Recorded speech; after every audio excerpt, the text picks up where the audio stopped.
Good morning. I believe I detect a quorum, so I'll go ahead and ask staff to call the roll. All right. Mr. Hampton. Present. Mr. Dye. Here. Mr. Smith. Here. Miss Vanisdale. Mr. Carter. Here. Mr. Giles. Here.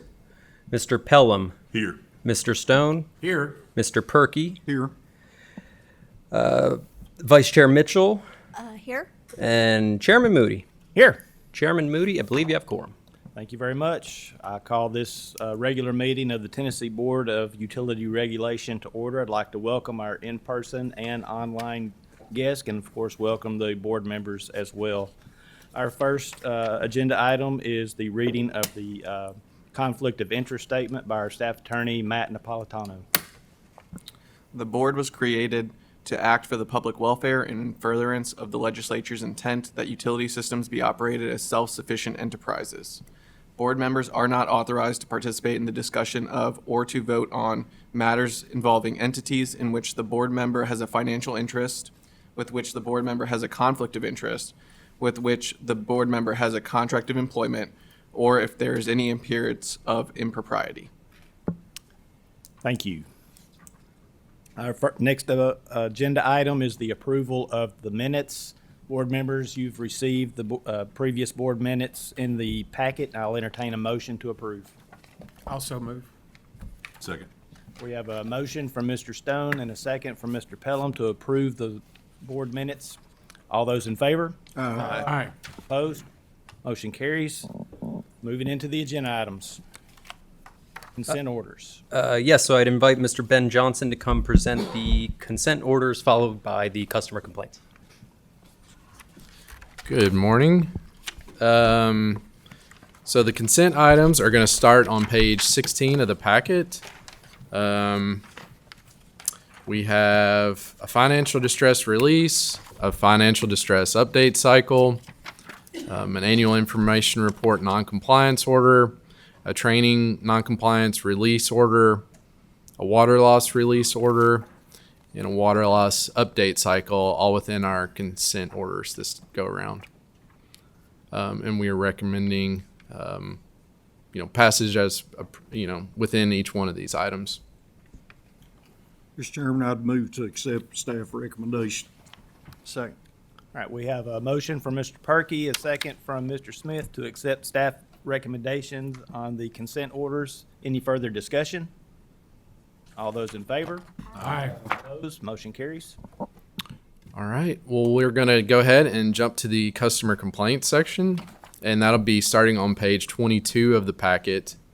The first utility that is on will be Alpha Talbot Utility District.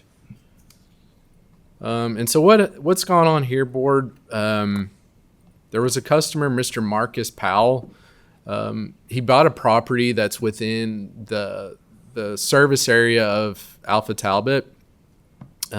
However, at that property, there is not an interconnection to their system.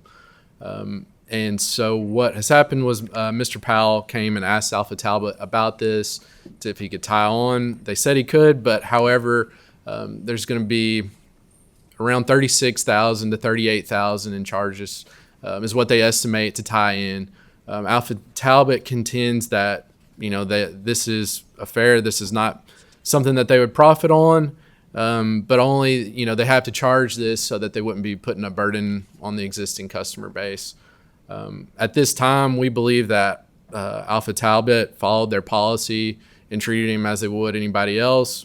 Again, following the idea that they didn't want to burden their already customer base. And, we believe that they followed their policy, and there's enough evidence here to close this customer complaint. Mr. Perky, you're recognized. Mr. Chairman, Alpha Talbot Utility District is located in my county. I know the manager well. He's a personal friend, members of the board, so I'll recuse myself on this matter. Thank you. Mr. Chair. In my opinion, Alpha Talbot actually did it exactly the way it should be done. I do not believe in any case where a utility should be expending funds in order to provide service to any developer or anyone else without that person incurring the cost instead of the the other ratepayers. So just for the record, I want to go on record of saying that. Mr. Hampton? So just the structure, we're tasked with water, and is gas also in our purview? Yes. So looking at page 31, it says there's no gas there. So why is he not complaining about gas as well? Or I know it's we're not over electricity, but it seems like what's that? Are they? Right, yeah, I think Alpha Tablet's just water in this case. No, I understand that, but Right. it seems Oh. like it would be a bigger picture if you're going to complain about not having access, that you would Yeah. I see. try to get access from all utilities in that area. Yeah. And his complaint is only on water, so I just want to make sure that kind of that just recognize that part was missing from this discussion. All right. Thank you. Mr. Pelham? Mr. Chairman, I can say from my experience, I would agree that this would be more consistent with the way a lot of utilities were operating. I guess I couldn't tell you what TCA code, chapter and verse, but I've always been told it's illegal to give away goods and services, and most utilities don't subsidize what would be considered development costs to others. And so the policy seems consistent with what my experience has been.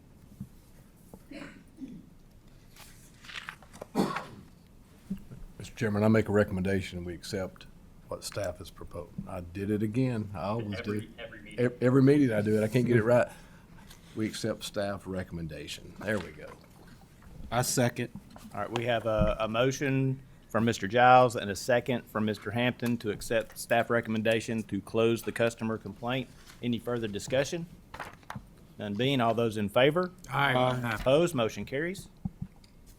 All right, bouncing on down to the North Utility District of Ray County. This is going to be on page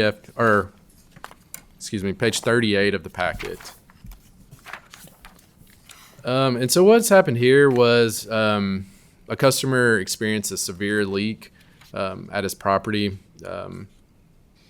Mr. Michael Harris.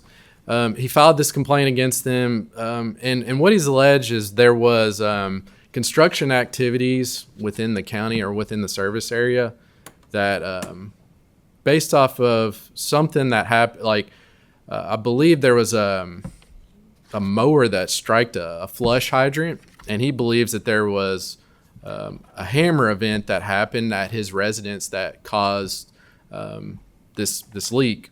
He was given serve line by the utility, but he also believes that it was, there's more blame to be had here against the utility.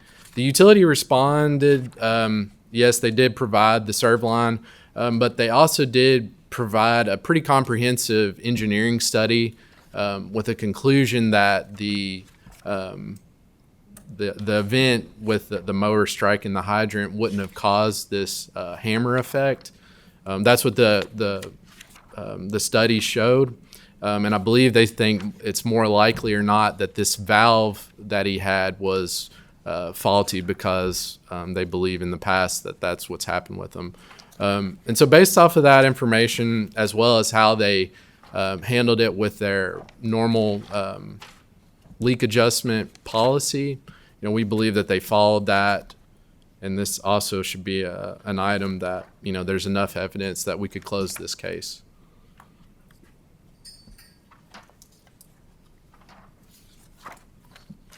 Any discussion, board members? Mr. Pelham? Mr. Chairman, I guess I just have one question. Are the dates on here, I guess, for the length that the water service was disrupted or was out? I didn't see any explanation as to why Mr. Harris or why the customer didn't call and report water outage if it was leaking for multiple days. I mean, it leaked, several hundred thousands of gallons in water would have been in disruption or been out of service for many days. Was it an abandoned site? Was it a farm site? I didn't say that it was a primary residence, so I think, I believe it was. They had water having it burst within Yeah. 1 to 2 days max. They would know that their water was out and notify the utility. Even go cut the meter off would have been a Band-Aid solution. July 9th.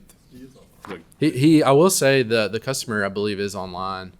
If that's an item, we could. that was really my question is, if it leaks that long, how did it leak that long and it not be obvious to a resident that was being served by that line. Because it looks like it was a catastrophic failure. Yeah. I see what you're saying. And I didn't see that in the report that I'd read. July 9th. Sure. Mr. Pelham, would the answer to that question affect your recommendation to the board? No, sir. Okay. No, it was, I guess just a question, I'm sorry. Sure, no, that's fine. I think the prevailing facts, I think, are straightforward, and the engineering report is, but to me, that was just another factor. Sure.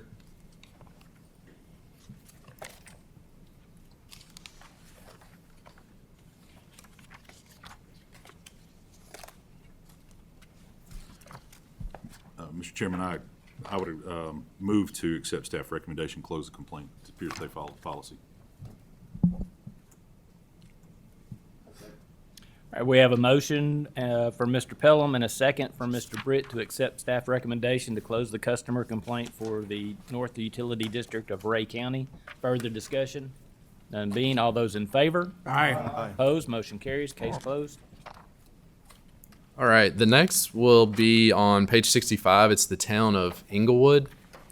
And so this is a revisit from a previous customer complaint. I believe, one of the things was the board had some questions about how the leak adjustment was determined. And so what board staff has done here, we did provide a statement on how they got the $581.46 leak adjustment. You can see they take the customer's 6-month average.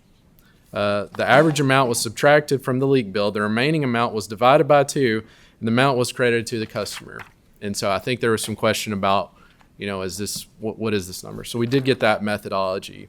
One other item about this case as well was this customer argued originally that why, when I had a leak in 1 month, is this excessive billing showing up in 2-month cycle. And so what the utility was able to provide was that November 25th was the day that the leak occurred. October 21st through November 25th, the day of the leak, was 1 billing cycle. November 25th to December 18th was another billing cycle. So from what I understand and what the utility has provided is that 25th hit on 2 days when reads were going on, and that's why it showed up in 2 separate months. Again, the system did provide leak adjustment with a leak adjustment policy that's no longer in place, but was their methodology at the time. And so at this time, based on what we're seeing, we are recommending that there's evidence enough to show that they followed their policy and we should close the case.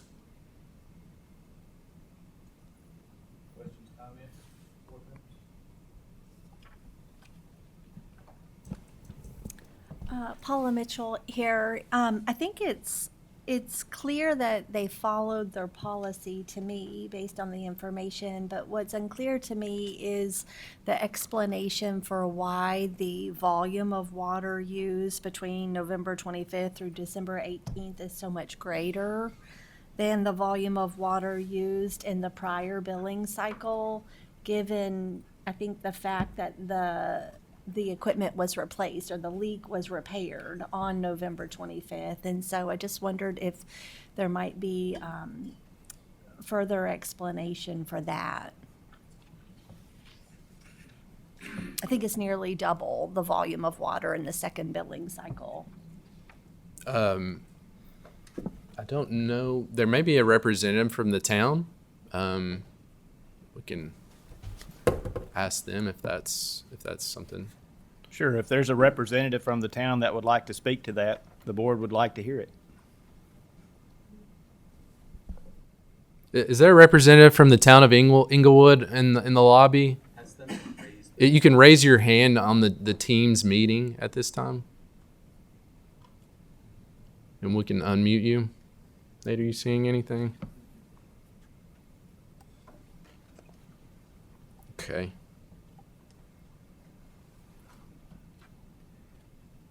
If that is pertinent information that will change the board's decision, then we'll just push this to Yeah, what we would say is that if this is additional information we need to gather, especially around why is the usage or why does the second billing show so much more than the original, we can certainly push this one back and gather that information as well. Bring it back at the next meeting.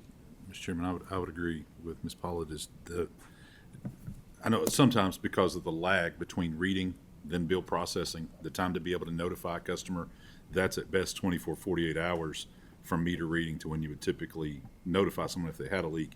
And if the repair, as you noted, the repair was noted on the day the meter reading occurred, it does seem abnormal that the subsequent consumption month would be greater than the prior month that should have contained the leak that got the adjustment. Just for reference from a small utility like us, if we have one that seems to cross that meter reading date, we will actually consider it the same leak adjustment, but do it across 2 billing periods as long as they're contiguous or adjacent across that meter reading date. And so I would request, or if it'd be acceptable to the board, I would propose that we table this one, bring it back next time, gather more information, as you said, an explanation as to why the second month was greater than the one before that contained the leak. Do we need a motion to ask for additional information or just table it? Let's get an order to have them send us like that 6-month period of billing data, and then we'll just figure it out ourselves. Yeah. How about we'll just plan to order that they provide like a 6-month period of billing statements that occurred like last fall, and we can determine what happened, as well as ask further questions to get a better answer, a better hold on why those 2 billing periods were so different. Is that? May I request you also confirm the actual meter reading date and then the Yeah. repair date? Yeah, we can do the meter reading date as well as the repair date. Yep. So, I think it's more, it may be timing. So like, what time did the meter reading happen? If they read the meter at, we'll say 9 a.m. and the repair was at 12 or noon, 2 o'clock, that would be a way to see why it was on both months. Yes. So just asking for the date would be, it's kind of more of like, we need to know what time of day did it happen. yeah. And what's, versus what time the repair. Typically, leaks are going to be days or weeks rather than hours, and so if it began leaking 3 weeks before, Yeah. and they fixed it on the one day, you would think the prior month Well- volume would be greater than the subsequent. No, I understand that part.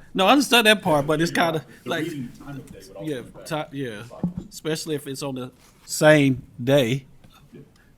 Okay, he's just waving at me, so I didn't know. But okay. Hey, I'm from the country, leave me alone. I'll talk louder, how about that? Form of a motion? So moved. Second. All right, we have a motion from Mr. Pelham and a second from Mr. Giles to accept staff board recommendation to gather additional information, detailed information on the reading and the volume loss for the months involved. All those in favor? Aye. Opposed? Motion carries. All righty. And so our last customer complaint that will be on here is on 74. This is the city of Rocky Top. Again, this is one that we have discussed previously. I did get some additional information actually yesterday about this one, but we'll discuss it briefly here. There was the customer, Mr. Brad Utley. He had a complaint against the utility about charges for stolen water at his property. For that part of it, we did determine that there was a court order. He was ordered restitution for that person who had charges against him to pay him back. Matt could probably put legal speak on that a little bit better, but essentially that is being handled outside of the utility. So those charges are taken care of there, and we do have that information included in the packet. What we also discussed at this previous meeting, there's around $3,000 in charges, and Mr. Utley alleges that these charges were for work that was on was utilities property and not his, and he was charged for them. These go back to 2023. I will go on the record and say that The utility definitely had some pushback with how far back some of these charges went.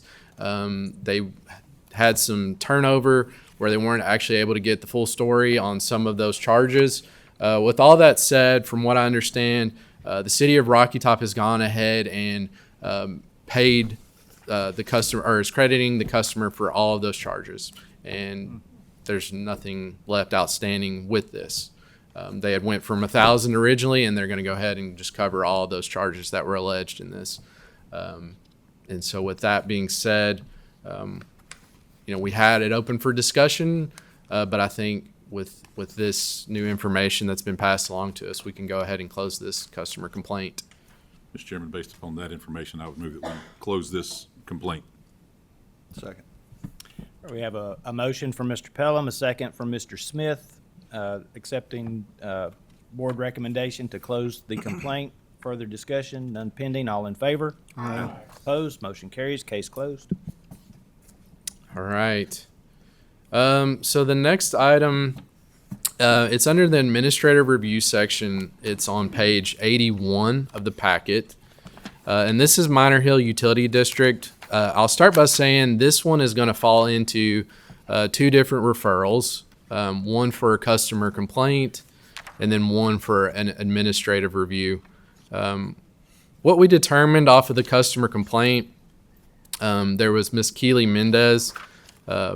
She had alleged that she was, she had a leak at her property. And I think we had some questions on whether it was paid or not paid. They did pay a leak adjustment to her for, I believe, $85.02. And it was in accordance with their leak adjustment and their methodology. The manager stated there that, they're eligible for a one-time annual leak adjustment equal to 25% of the amount billed for the leak. The adjustment was applied to the customer's December 2025 bill. And we do see that they followed their policy in accordance with that. And so at this time, we believe that they followed their policy and offered leak adjustment. The next part of this is the administrative review that was opened against them. If you recall, they had someone on staff who was writing fraudulent checks using the utilities governing body as their second signature. What we learned when we went to visit with them was, well, you'll also recall Minor Hill, the city, also was affected by this same employee. I believe that she stole around $103,000 from them and around $4,000 from Minor Hill Utility District. What we learned while we were at our visit with them for this administrative review was Minor Hill Utility District was actually the ones who were a big part of uncovering this scheme. This staffer had gotten behind on some different assignments that she was tasked with. And they essentially went down to the bank and started asking for everything that, they had spent money on and started reviewing it. They saw their signatures forged on these checks, and that's kindly what uncovered it. So we say good on them for finding that. Of course, it should have still never happened. What they've done since, they've implemented positive pay with the bank. So anytime something's coming out, they're going to have to verify it. What they've also done is they've hired a third-party accountant to come in and help with accounting records. Another caveat to this situation at Minor Hill, they're already under financial distress. They're behind on audits, and they're working to get a rate study. They do have a rate study that is about to be completed if it's not already. They're hoping to submit it to us, but that's based off of older information. And they're wanting to ask, I believe, to get another rate study done once newer audits come out. So all of that being said, there's just not a lot there. We do think that they're doing their best to get this straightened out. And so what we're saying is the customer complaint, we think they handled that in accordance with their policy. So we recommend closing that. The administrative review, we believe that they put in things in place to ensure that that doesn't happen again. So we recommend closing that. With all that said, they're still going to be underneath us for financial distress. So we're going to continue to watch them get themselves out of this hole. And at that time, if board, saw something unreasonable or we needed to bring them back, I think we could take that a little further. So all that being said, closing 2, leaving the 3rd open. And I can go back through if there's any questions because it is kind of a lot of intermingling and mixing amongst orders. So Mr. Perky, you're recognized. Mr. Chairman, once again, we have a board. This is not particularly critical to this utility district. This is a process thing, but we have a board, according to the information, that was not reviewing financial information. I just don't understand that. The board and staff has a fiduciary responsibility for the finances of the district. And I would ask the staff to research whether or not we can order utility districts for the boards to be presented financials at their meetings. At the Morristown Utility System, the first report that we get are financials. And we spend a significant amount of time on it, and there's a lot of questioning about those financials. And it's just amazing to me that there are utility districts where apparently the boards never see the financials. So I would ask that staff research whether we can order that financials be presented at regular meetings to the board members. Yes, Mr. I don't think we can order a utility to adopt a policy like that. So just generally putting that out there. I did want to point out, and it wasn't happening. I think there was some discussion over financials, and I'm sure they had budget discussions. What I was assured of when Nate and I visited with them, that through this, so they have a third party. They don't actually have an official that is strictly employed. It's a CPA firm, I believe, or an accounting firm that they've hired on, and it's someone who's there, a little bit throughout the month to help them prepare records. And as a part of that, I will say that they were adamant about telling us that, every board meeting going forward, we're going through it, So for what that's worth, I haven't been to a board meeting to see how that process works, but that was something that they noted in our conversation. And if it helps, Mr. Perky, this won't need to be ordered, but we're happy to, I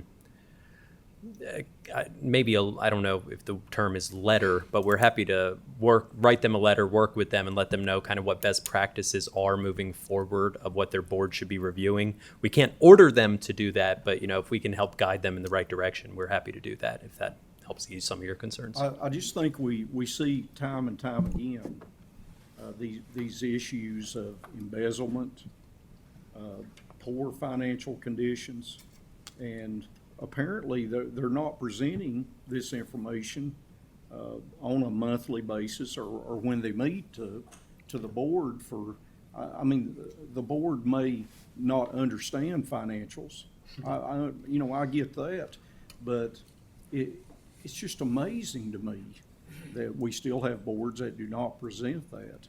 We had the same thing with a utility in my county where financials were not being presented, and it ended up being a disaster.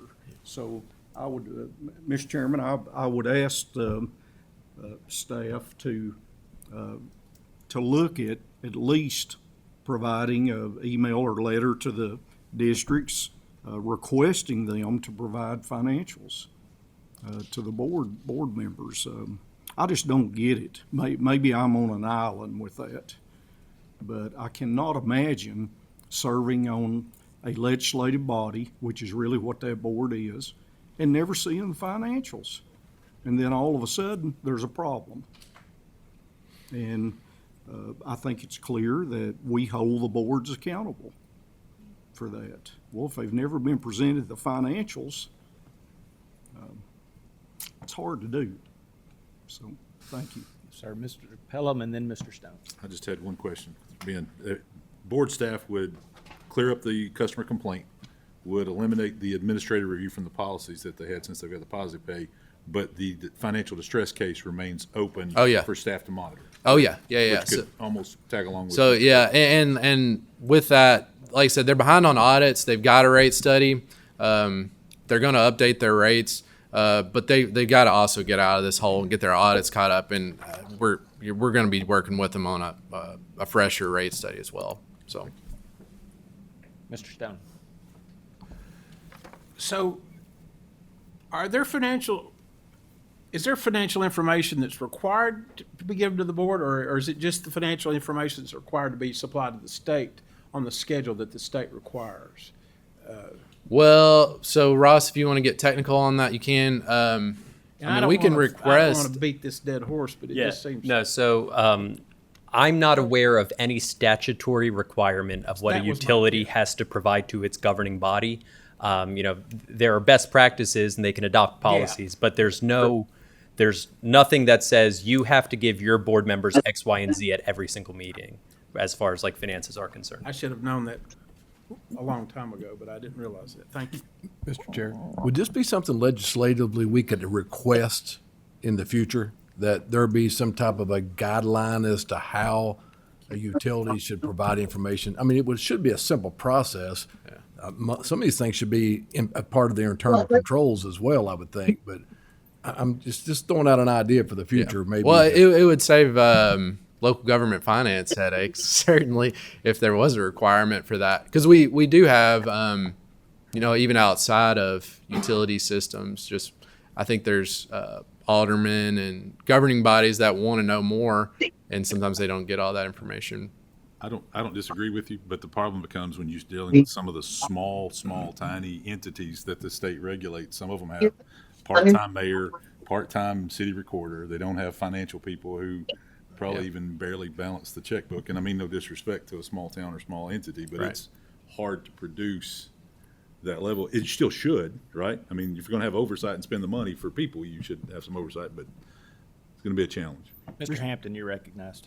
I don't think it would be a challenge, but I would not suggest the legislative, just because, again, it would, to make it as technical as it needs to be, but flexible for a smaller utility would become a problem. I would suggest that they work with MTask or CTask Yeah.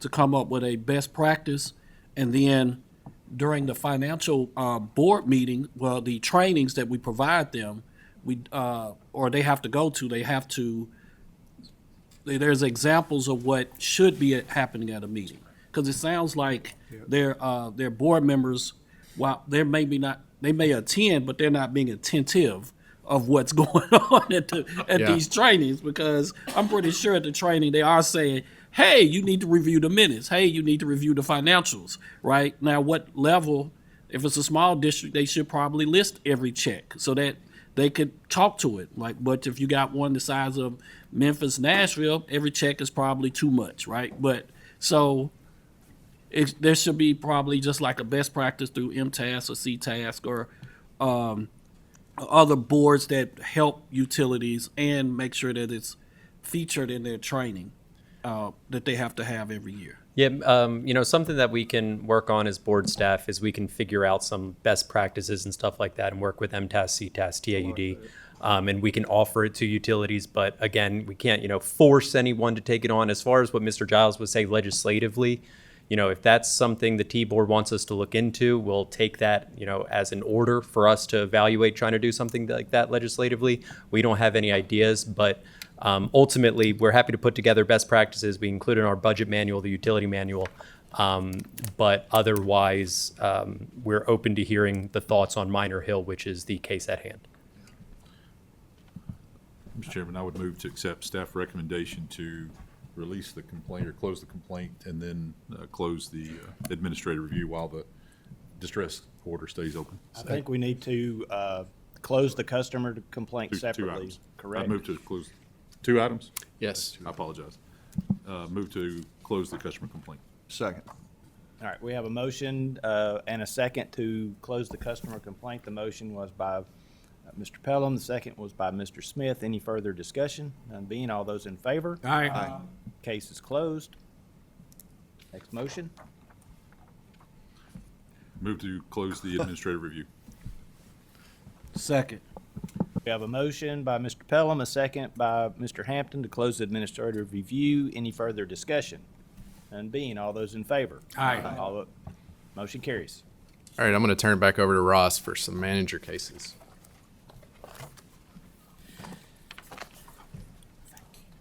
All right, board. Before we get started with the manager cases, I have a question for the board. There is a gentleman who is the board president of the West Point Utility District. They are not on the agenda today.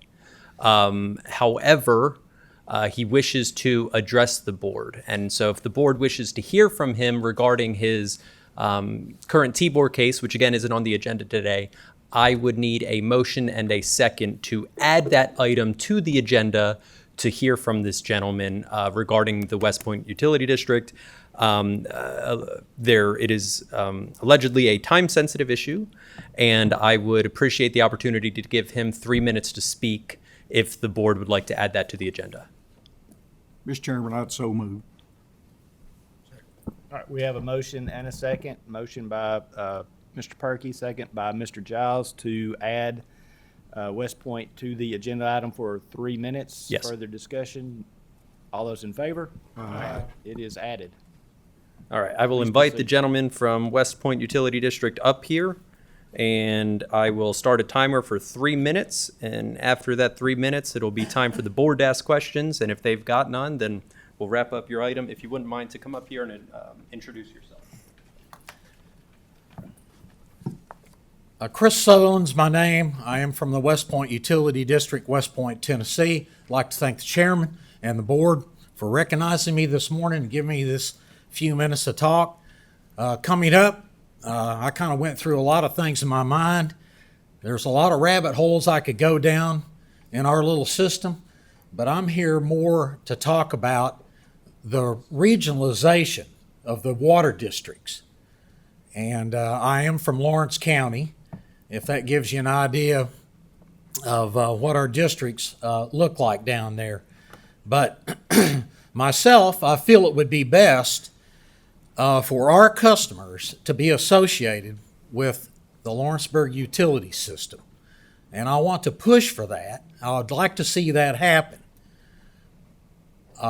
There's safety in numbers. We've got a number of issues down there. If our volunteer fire department hooks up, we're out of water.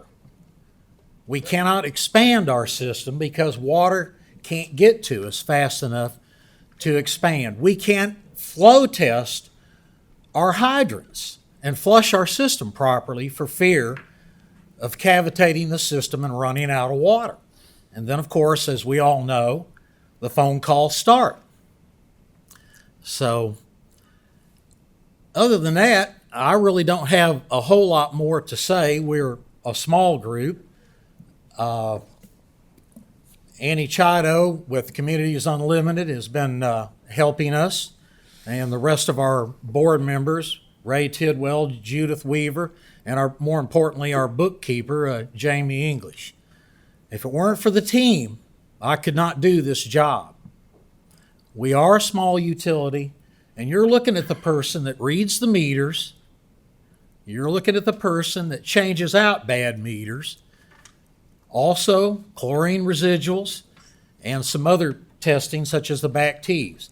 I handle all of that. So,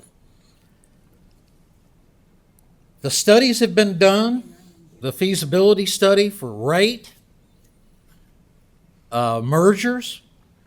Of course, it makes more sense, yes, to hook on to Loretta and go with them. Well, actually, we're already hooked onto Loretta. Let me rephrase that.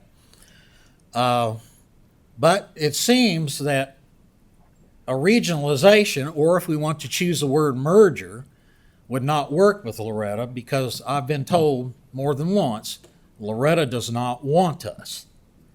So I look to the north to LUS, which is approximately 6 miles for a hydraulic connection and a possible booster station. But these are just some of the issues that we're facing. We're in. Is the time up? You can finish your statement. Well, we need a water tank is what we really need. If we had a water tank, we might be able to expand our system slightly. It would help our standby 24-hour supply of water that I understand we're supposed to have. And it would also alleviate the volunteer fire department problem as well. Mr. Chairman and the board, I thank you very much from the bottom of my heart there, the West Point Utility District. Thank you for your comments and your thoughts. Board members, do we have any comments or questions for the presenter? Mr. Hampton.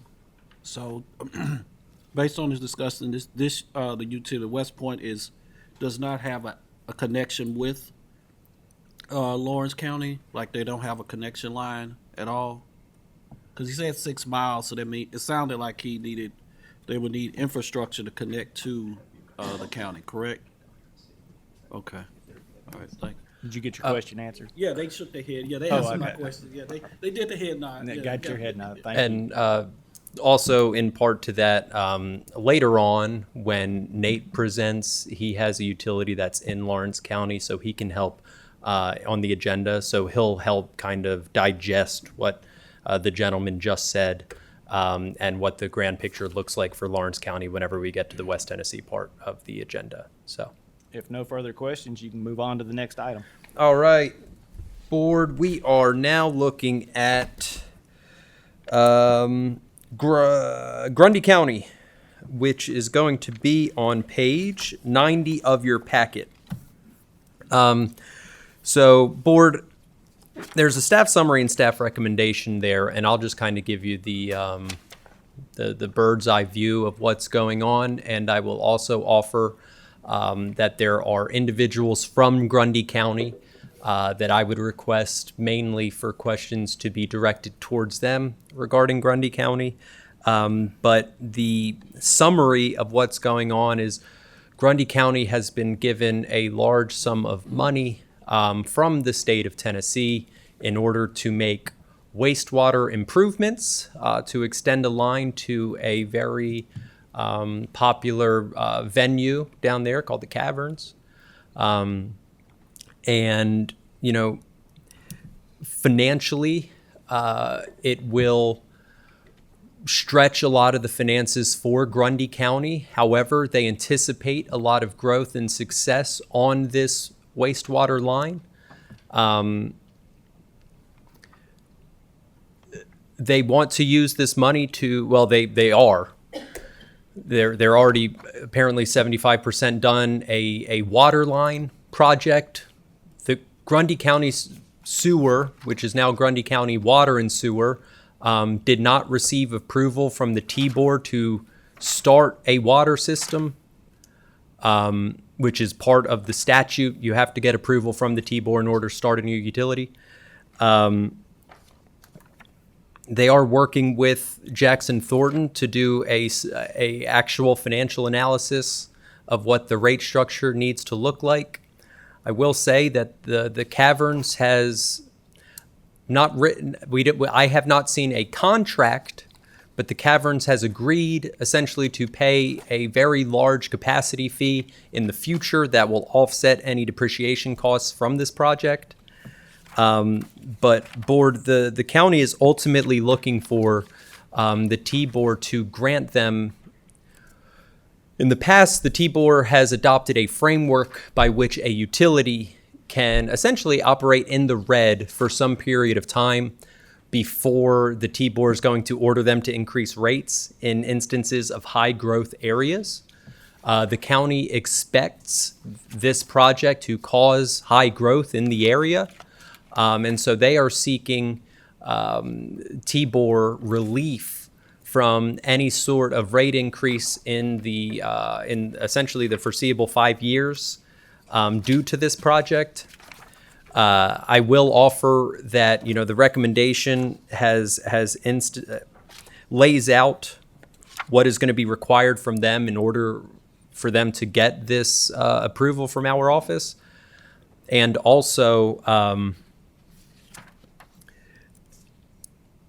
any approval that the T-Board grants assumes that they don't hit financial emergency. You know, if they start burning through cash, then we're going to get involved. I mean, it doesn't completely absolve them from any T-Board interference for the next 5 years.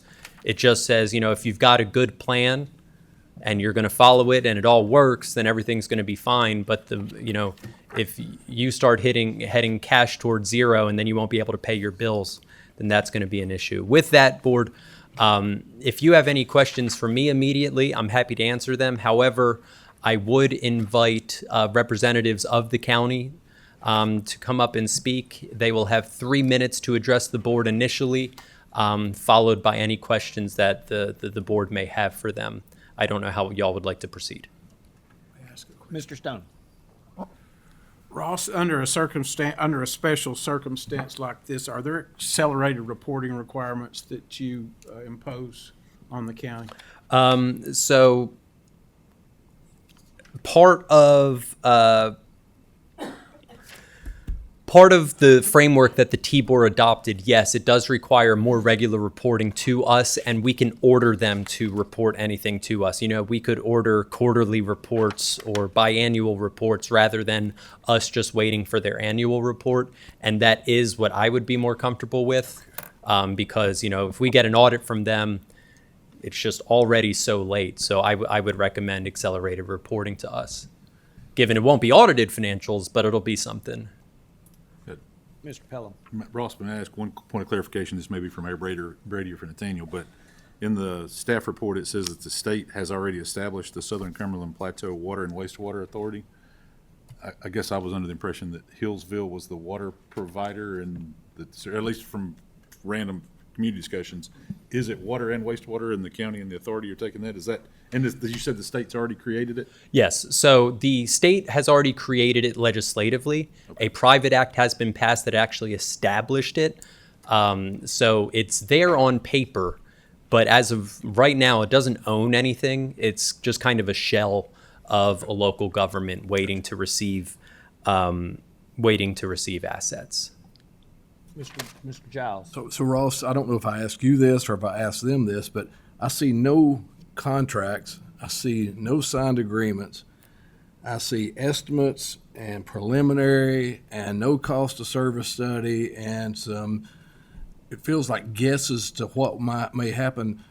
I feel like we're being asked to evaluate and approve something with absolutely no facts. Yeah, and I would invite you to ask them that question. Thank you. If no further questions for Ross, we can move to hearing from the county. Yeah, so there are several individuals from the county. I'll invite whoever wants to draw the short straw and to come up and talk to the board. And I will give you 3 minutes, and then we'll answer question and answers from the T-Board. And if you wouldn't mind, or you or anyone else who comes up, just please introduce yourself onto the microphone. That would be appreciated.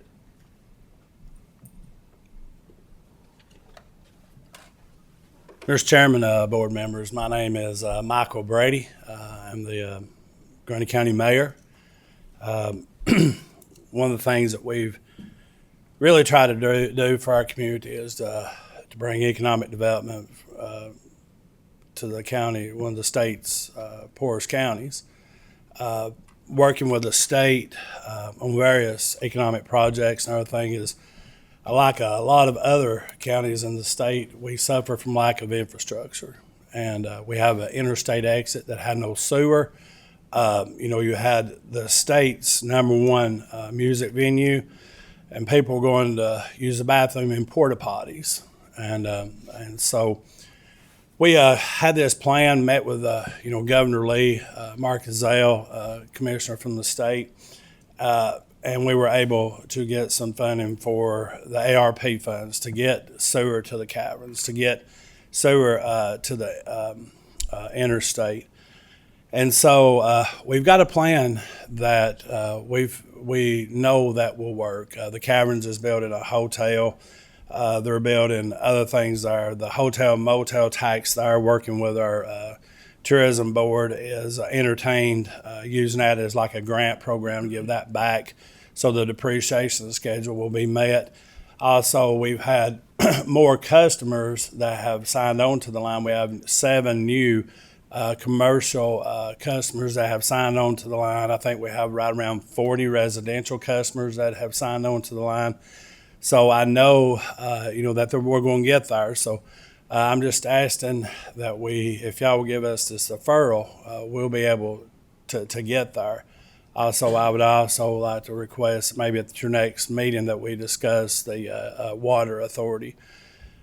As a county mayor, also as county commissioners, we're not utility people. That needs to be with people that understand that. We understand that. And so that was the idea behind creating the utility authority, to get this into the hands of a governing body that would ensure the health and the stability of that sewer system. And so we already have, the framework ready to establish it. Matter of fact, it's on the agenda for this month's meeting to ratify everything. It had already been ratified, but it was only signed last month, the private act. And so, but I'd be happy to answer any questions that y'all may have for me. I know there's some people over there that has a lot more of the details. Mr. Giles. So I don't disagree with any of this in theory, but I don't understand why none of the things have been submitted to back up what you all are proposing, like an agreement with the caverns. Or in a development structure, there should be an agreement that there's a hotel coming that can be validated and verified. Or the cost of service study has not been done to forecast what the rates are going to be, because as this stands now, without any of this, it's all somewhat conjecture. There are about 50 customers who are going to be on the line for this depreciation in 4 years if this doesn't happen. I mean, I understand what you're trying to do. I just don't, it feels like you're getting the cart before the horse. If y'all came in with a plan, a signed plan between you and the caverns, cost of service study done, the authority or the utility structure had been approved, but none of that's been done, and the risk is on the customers that are existing customers with there's no way to verify anything else that's being said. That's my concern. Yeah, and that's understandable, but we do have letters of agreements with the caverns, and also we currently have about $500,000 a year in motel tax that the Tourism Authority has agreed to take care of depreciation. So we do have Plan A and Plan B. And I think as we go forward, the Utility Authority too, I mean, it's going to bring in regionalism as well. And this is all part of the governor's ARP program. So, And I'm part of the governor's ARP program as well, but I guess none of that was submitted. So we're sitting here. I don't see this any different than if I want to take a sewer line and put 4 miles of sewer line in and tell you that I'm going to have a hotel built on the end of a structure at a lake, and I ask for it. I just think the precedent is being set here that we need to have the facts, and there needs to be documents in our hands for us to evaluate. And if you've got a $500,000 a year hotel motel tax, that could be built into your cost of service study to forecast your rate structure, if that's always available. I'm just concerned that there's nothing of any substance here for us to look at. well, one thing about it is if we don't get this approved and get those businesses and everything else, the customer's going to withstand that depreciation anyways. So, I mean, we have the letter of agreements with the caverns. We have their projected drawings. We had a past letter that was in the county commission for the caverns, and Mr. Hampton. All right, so want to ask about timing. So the private act, was that before or after the agreement, the discussion with the caverns? the private act was after the discussion with the caverns. All right, and how, it sounds like the caverns would be your biggest customer once this gets established. So would you say they are 20%, 30% of the revenue, or 5 to 10? I've already had other customers that have already asked. There was a Holiday Inn that has talked about it. We already have a Circle K. They've asked the question about the sewer. We also had Buc-ee's. This is information that I'm not proud of. Buc-ee's wanted to locate in one of the state's poorest counties. We had no sewer. I provided them with 3 different options, and that was one of the reasons that we discussed with the governor. That would have been community changing, but we didn't have sewer. So I've had Buc-ee's that wanted to locate there. So I have told them that, hey, we got sewer there. I don't know if they will look at that again. But I do have a Holiday Inn and a couple of restaurants that have already asked about sewer up to the interstate. So it's hard to tell. I would say right now you're exactly right. I'd say there'll be probably 50% of that. But I didn't expect to have 7 new commercial customers that came on and probably about 40 new residential customers. So that's hard to gauge to be. Okay. Mr. Brett? Yes, sir. What I'd like to say is I agree with what Mr. Giles is saying. I got the same concerns, but my other question would be, what is the urgency at this time? The urgency is all of it's about to go live, and we have existing customers that will be on that line, and it will put a bill on them that they will not be able to withstand, and so. Excuse me, guys. If I wanted to hop up here with the mayor real quick. If you wouldn't mind just introduce yourself. Sure. Hello, everybody. Nathaniel Green, James C. Haling Company. I've been working with the county for a while on this state strategic ARP grant to try to get water and sewer out to the caverns. So really, this meeting, when we approached Ross, was to be on the agenda because we know that there's only going to be one meeting before the end of our state strategic ARP funding. And so that's the September meeting that you guys have. So we wanted to be able to address this, provide some updates, and then at your next meeting have additional information for you that can be considered at that time. But we didn't want it to be blindsided here. So that's what this is. This is more for information and giving updates, and then you'll have additional information at the September meeting. Mr. Perky? Thank you, Mr. Chairman. Mayor, I was a county mayor myself for 16 years in East Tennessee. I admire what you're trying to do for a distressed county. Thank you. I really do. The appropriation from the state is significant, and I appreciate what they're trying to do. Let me ask the gentleman, do you have a deadline on the ARP? Yes, it's the September 30th deadline on the ARP funding. I guess and I'm not jumping on you. This is a discussion. I'm just asking questions, but it seems to me that we should have heard about this before. I mean, we're right here at a deadline. We have been in contact with Ross since last year, probably sometime in December. Yeah, December would be when Ross had provided us a letter providing information.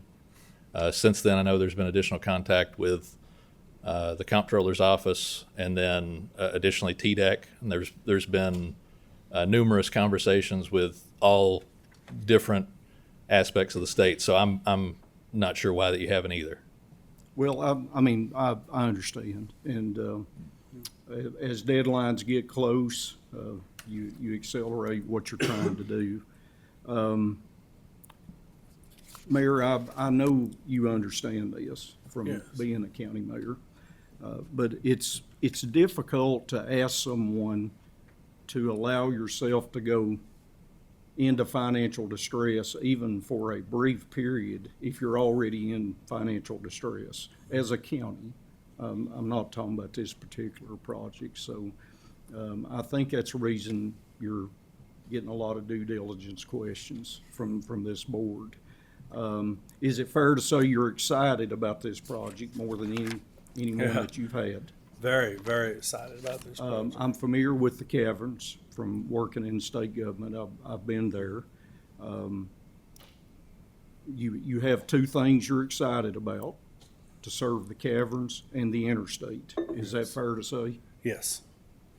You hope to develop the interstate, and if you got a Buc-ee's, it would, I talked to a Crossville city official the other day, and Buc-ee's is their number one revenue source. That is the one that was supposed to went to Pelham, the one that went to Crossville. They came back 3 times, and the answer was, or the question was always sewer. And that's tough. That's tough. And where you offered 3 different options, but that would have changed Grundy County. I understand. Thank you, Mr. Chairman. Thank you. Any further comments? Mr. Stone? So the hotel motel tax supplement, is there a binding document that guarantees that money goes into the sewer system? There is one that we're in discussion with. I mean, we've agreed to it. It's just you want your tourism folks to be behind it, and so we're talking with them. It's in essence, it's the county commission, budget and finance that makes that decision, but we're working on that documentation. Mr. Giles? So is there a binding document with the caverns for them at the end of this 4-year period for them to offset this depreciation? We have a letter to that effect, and if we get approval of that, we will have that documentation. But there's not one now, No, just a letter. which again goes back to my concern, that I would fully support this, and even the model itself, if there were binding documents between either of those situations to protect the existing customer base from this huge depreciation. And I think, Nathaniel, this was just like an updated, and we're going to provide all the information that the board requests for the September meeting. Mr. Pelham? Just out of curiosity, and I'm in a little bit of a unique, because I'm a neighboring utility, and Nathaniel and I are close friends, and he does my engineering work, so full disclosure.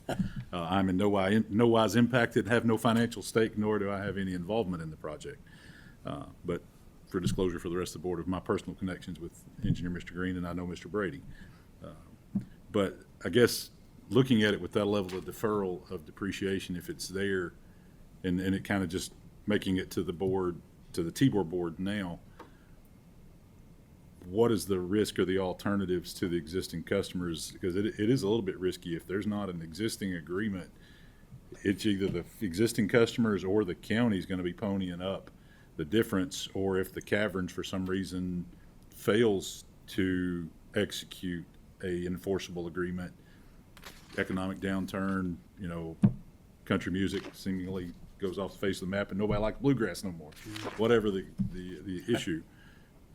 What is that alternative there? And I know that area. I know I worked for years, and that's why I asked about Hillsville. I was unfamiliar with the framework of who the Water and Wastewater Authority was projected to be with everybody.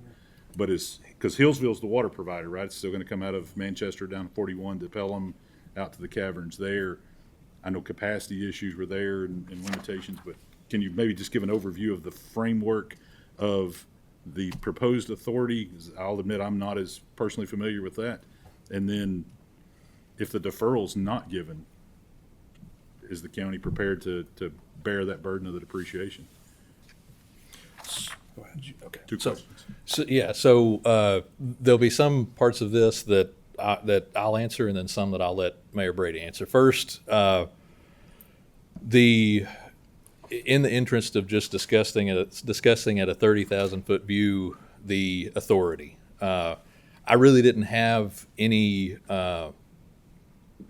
true coordination in the act how that it turned out the way that it is. So other than to say that I do believe that it is a positive thing whenever certain utilities in distress situations coordinate and are able to merge with one another. And I know that there are some concerns and discussions going on with other utilities in the county that are interested in coming together, and then some who may not be so interested in coming together. So I'll leave that part there, and then I'll talk about the mechanism by which has been discussed for being able to potentially entertain or have you guys to entertain the transfer of assets once completed and all those things. And so I know, Anthony, you are very familiar with what we've been able to accomplish in the past on those. And so we would request that the board allow some leverage or some levity on, I guess, our side to be able to attempt to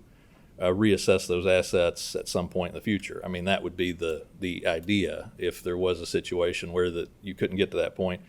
Again, if, you know, TBOR or whatever the situation is with that other entity, the Water and Sewer Authority isn't able to happen, then there are other questions and concerns that come along with that as well. Additionally, we do have a portion of this project. So this project is in 3 separate contracts. One is a contract that'll assist us in getting additional volume from Hillsville Utility District to the caverns by upsizing some main line that we have. Hillsville has unequivocally accepted that contract.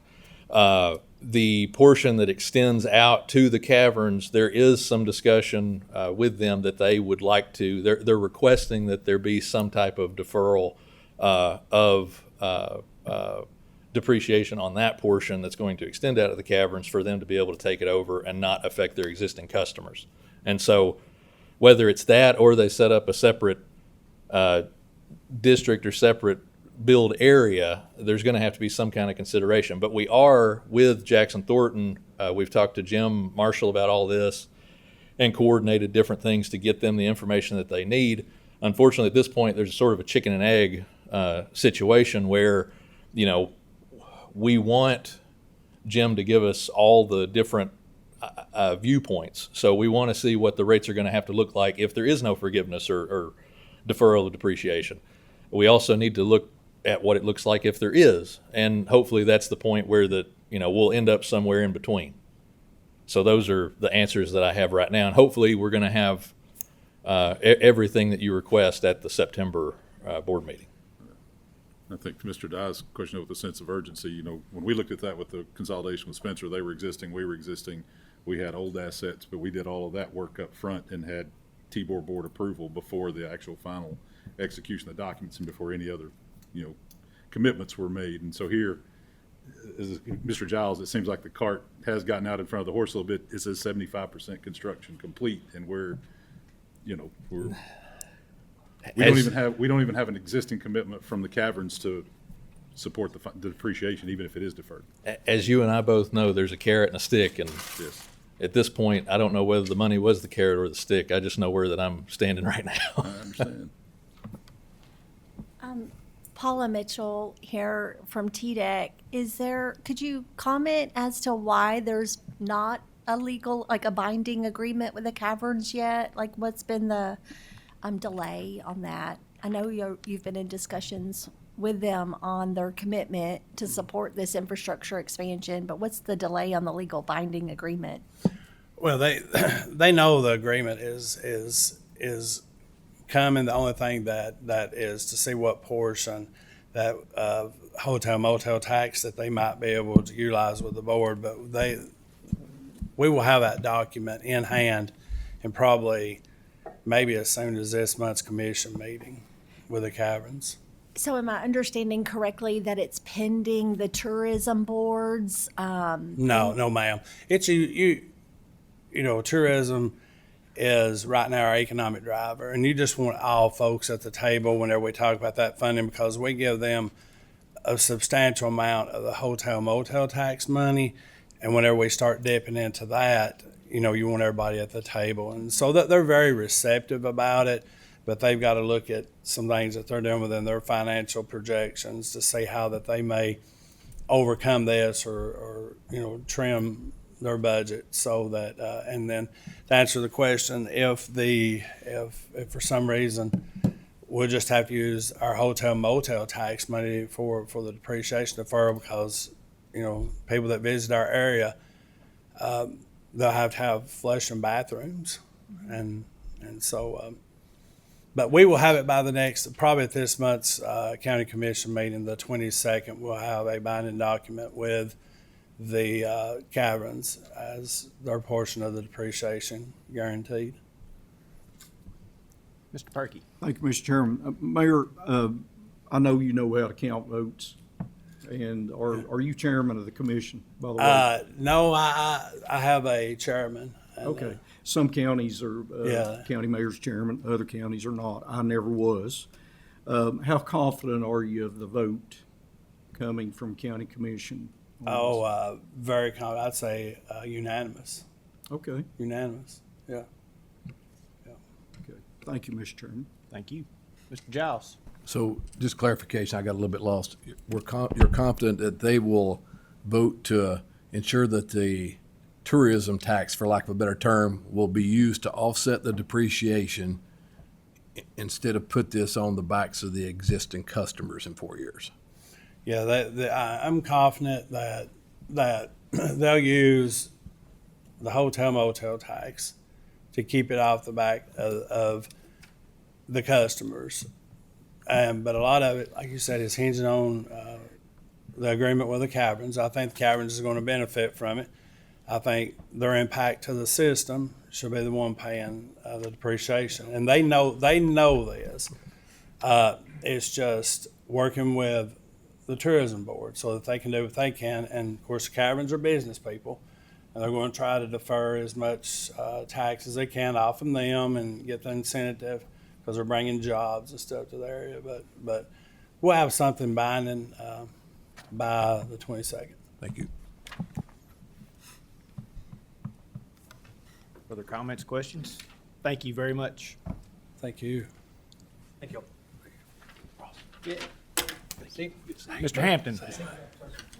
All right, one more. Yes, gotcha. You stated that there was a private act that was Passed. what? It was passed this past session. And do we as a board need to do a stamp of approval, or is it that? So, no, that's a great question. So what the T-Board's responsibility is for when a utility is created, it's really for if a utility is created and something is going to be built. Okay. So, for example, if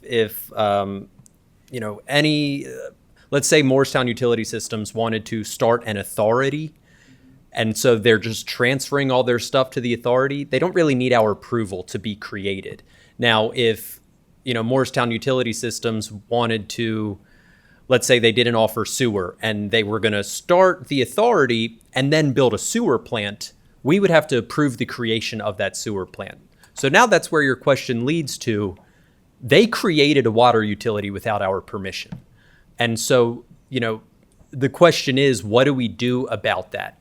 Let's be practical about it. Board staff isn't recommending that they go rip the water pipes out in the ground that they should not have been allowed to install. So, because that doesn't benefit anyone. But the question is, what do we do and how do we go about it?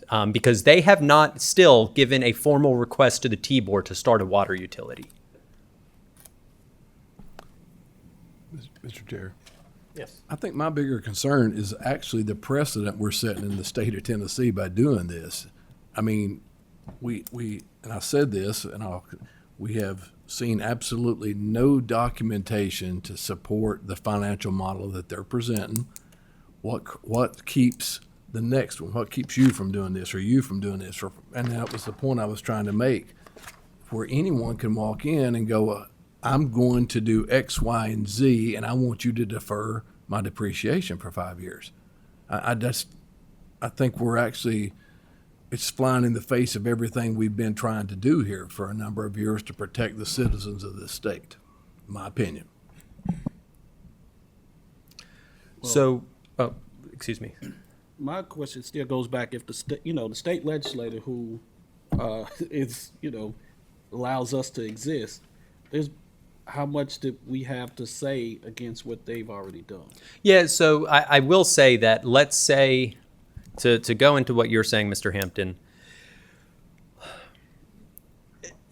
I don't think we can use this as a concrete example because the water infrastructure is already in the ground. But in the instance of let's say a private act is passed to start a water utility, and then whoever's trying to get that started then comes to the T-board and says, we're ready to build our treatment facility and all that, and then the T-board says no, then now we've just now there's just this nebulous shell of a government that exists that doesn't own anything, no one staffs it, doesn't have a governing body. That's what the impact would be there. You just have this piece of paper, this private act that exists with nothing attached to it. But in this instance, it's a bit different. Mr. Pelham. Mr. Chairman, thank you. I guess, Ross, with the staff recommendation that's here, and there are a fairly detailed list of contingencies that are there, the frequency that we meet and things of that nature, what happens if, say, item 4, item 5, whatever, they fail to meet those contingencies or pick one? Then basically you just got this quagmire, because we all know the ARP deadlines are there. Anybody who does what we do is working as hard and as fast as they can to meet all the deadlines that are imposed upon us. So we're running wide open. They're not slowing down, so that liability or that at least mushroom of assets and facilities are continuing to expand. No, like I said, that's where I guess a little bit of my heartburn is it's that far down the road, and some of these other things are not in place. But let's just say we miss it and we don't. What does staff do? Yeah, so let's talk about the practicality of what we're dealing with here. So let's say that the T-board says, no, you don't even need to send us anything else. We're not going to do it. Here's what'll happen is we're going to go ahead and get, the next county audit, or we can even use the previous county audit, and we can say, you're not financially successful. We've told you to get rate studies in the past. They're not working. You're going to get a new cost of service study done, or just use the one that Jackson Thornton's doing right now, and you're going to adopt the highest rate it recommends until you're positive. And so that's if today the T-board says no. And then part of that plan is then when everything starts coming online, you start factoring that into your rate model, and then everyone's rates will slowly go down. Because that's effectively what the Grundy County is asking for, is they're saying everyone's rates are going to go down eventually. We just don't want to have to spike everyone's right now to pay for the infrastructure that we're putting in. And I completely, I'm fine with the model if there's I'll beat this to death if there's documentation. And to your point, with the ARPA dollars, we all are involved in it. But we all had a really, a big list of checks that we had to go through, and a lot of documentation and a lot of audits and a lot of other things. And there's a whole list of things here that should have been done before they ever moved dirt, in my opinion. I mean, so I don't understand how we've gotten to this point with you don't have an approved authority, you don't have a way to finance it, you don't want to, what you got right now in writing legally, as I understand, it's about 50 customers. That's what we've got. So and let me walk through what we're asking, just so that it's on the record and the county is aware of what's being asked of them. Because as Nathaniel said, I started to get involved in this back in November, and then sent them a final letter in December. I attended a county commission meeting back in November, and I gave them the facts of how the money works in this instance. And then in December, I was given a plan, and I responded to them in December, and I said, listen, I understand what you're trying to do. If you're able to get me X, Y, and Z for the March meeting, we'll be able to hear it then. And so now, instead of dealing with it in March, we're dealing with it in June, sure. So what this order would be is just an order formalizing everything that should have already been submitted. It's just saying, listen, this is what you have to do. And so it's, first you have to complete and adopt the rate study or cost of service study, whichever one you want to call it. And so Jackson Thornton, I've talked to Jim Marshall on this with Jackson Thornton. He's working through it. There's still a lot of things that need to be considered, because the rates that they're looking at, you essentially have a few scenarios that need to be factored for is, if the caverns, if all their plans are successful, if they're not successful, if the caverns and the county work out an agreement to where the caverns will receive a tourism grant from the county to then pay to the utility as some sort of service or capacity fee to offset the depreciation, or if that doesn't happen, because there is a world where the caverns is successful, but the county doesn't get the money because, as you're saying, Mr. Giles, while an agreement letter is great, there is no contract that exists. And when we're talking about what I anticipate the caverns having to pay, definitely over $100,000, but probably over $150,000 a year in a capacity fee to the Grundy County, it's a lot of money to be hedging on an agreement letter that isn't in contract. But again, I haven't seen the official figure of what it's going to need to be, because you have to factor in how many customers are already hooking on. And, when we're told that there might be a Holiday Inn, like there's just so many what ifs that it's very difficult to pin down what that number is. But at a baseline understanding, at a minimum, or a maximum, what the caverns are willing to put in. So we're asking for the rate study. We're asking for the entire plan to just be more cohesive. The framework that the TBOR has adopted is we ask for your accelerated growth plan has to have the status of your accelerated growth, the growth management and financial objective, what the entire point of this is, your asset management plan, the scope of the capital project, a letter from the engineer, financial information and projections, which is 3 years of historical plus actual pro formas for moving forward, customer and rate projections, and then the resolution of the governing body authorizing the request for this. And a lot of the information that board staff has received, it's kind of been strewn about, and it's not been put together in a cohesive, document to provide to the board. And then I would also expect to see the agreement with the caverns. And Mr. Giles, that's what you've been asking about.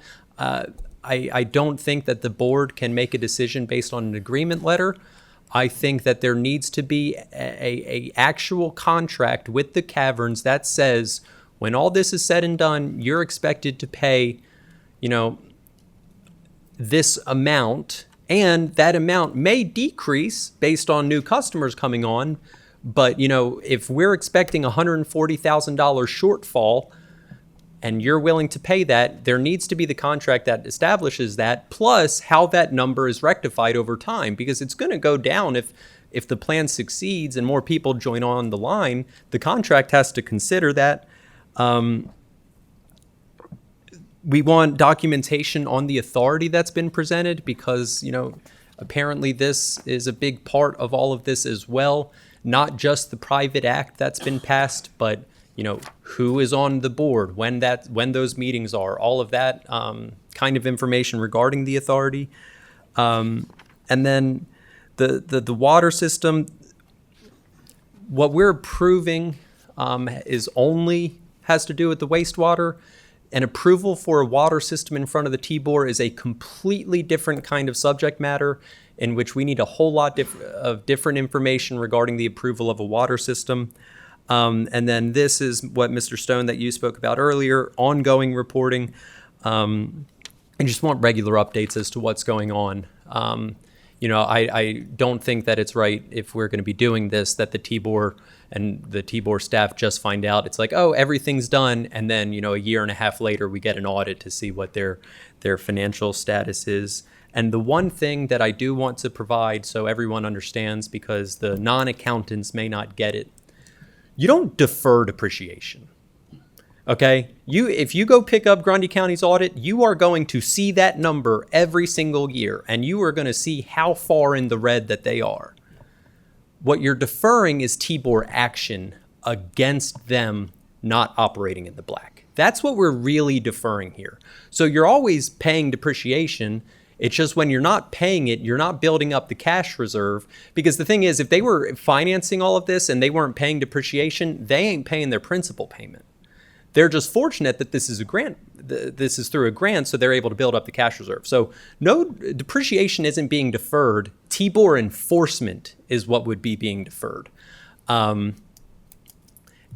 you know, the last thing that I'll say, because I think that it's something that the county needs to consider, is that the sooner that the caverns can start recovering any sort of funds from the caverns, the sooner that you stop deferring the depreciation, the sooner that you'll not run into an instance like you did with the Buc-ee's, where you don't have the cash to pay for infrastructure upgrades, so you don't lose out on a business that wants to come to your area.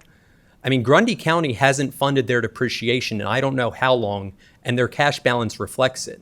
And the longer that that practice goes on, and if you have the ability through tourism grants that can be given to the caverns, if they're, I believe, $500,000, I don't know what that figure was, but it was mentioned earlier. If there's already $500,000 somewhere, and some of that can be, you know, given to the caverns to then be given back to the utility, that's great. And we might, you know, not have instances like Buc-ee's happen again. But regardless, board, that is the board recommendation as it stands. Mr. Giles. One other point of concern, mild concern, but concern for me, is from a December 11th, 2025 letter from James C. Haley to the mayor. They reference capitalization thresholds, and those are, I would love to know where they got their numbers, because I mean, there's some reference to, and these are what-if stuff, but it's also another indicator to me of, you're looking at $100,000 to $300,000 investment in pumps and things, and they're saying that will be below their capitalization threshold. I don't understand that either, as far as how they're going about determining what is part of the depreciation schedules and what is not. That's just a point of reference for me that really jumped out at me. Mr. Perky. Mr. Chairman, I'm really hesitant. Governor Lee has made a priority of helping distressed counties. Several distressed counties have come off the list under his two administrations. There obviously has been a major state commitment on this through funding and the private act. I would ask my colleagues if, and it seems to me that staff has tried to narrow the focus about what we have before us today.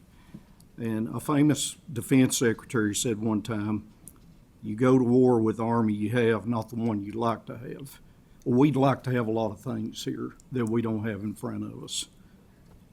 But I wonder if the framework that staff has provided us with a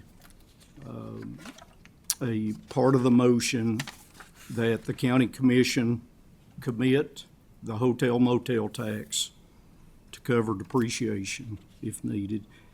Can we get warm and fuzzy about moving forward with this? I guess I've been the vocal one here, so I personally can, if they bring forward a written document ensuring that the customers of that county are protected, the people of that county are protected when time comes. Sure. No, and I agree. So the one thing that I'll add is, you know, instead of us conditionally approving the request, you know, we can just say, if you want us to consider this request, you have to send us the stuff that's listed in the recommendation.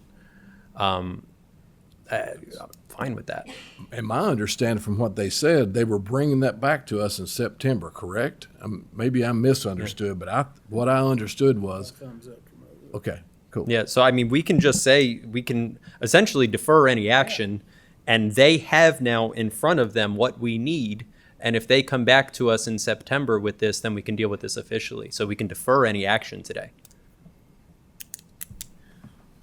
I would make a motion we defer until we get proper documentation and then we take action in September. Second.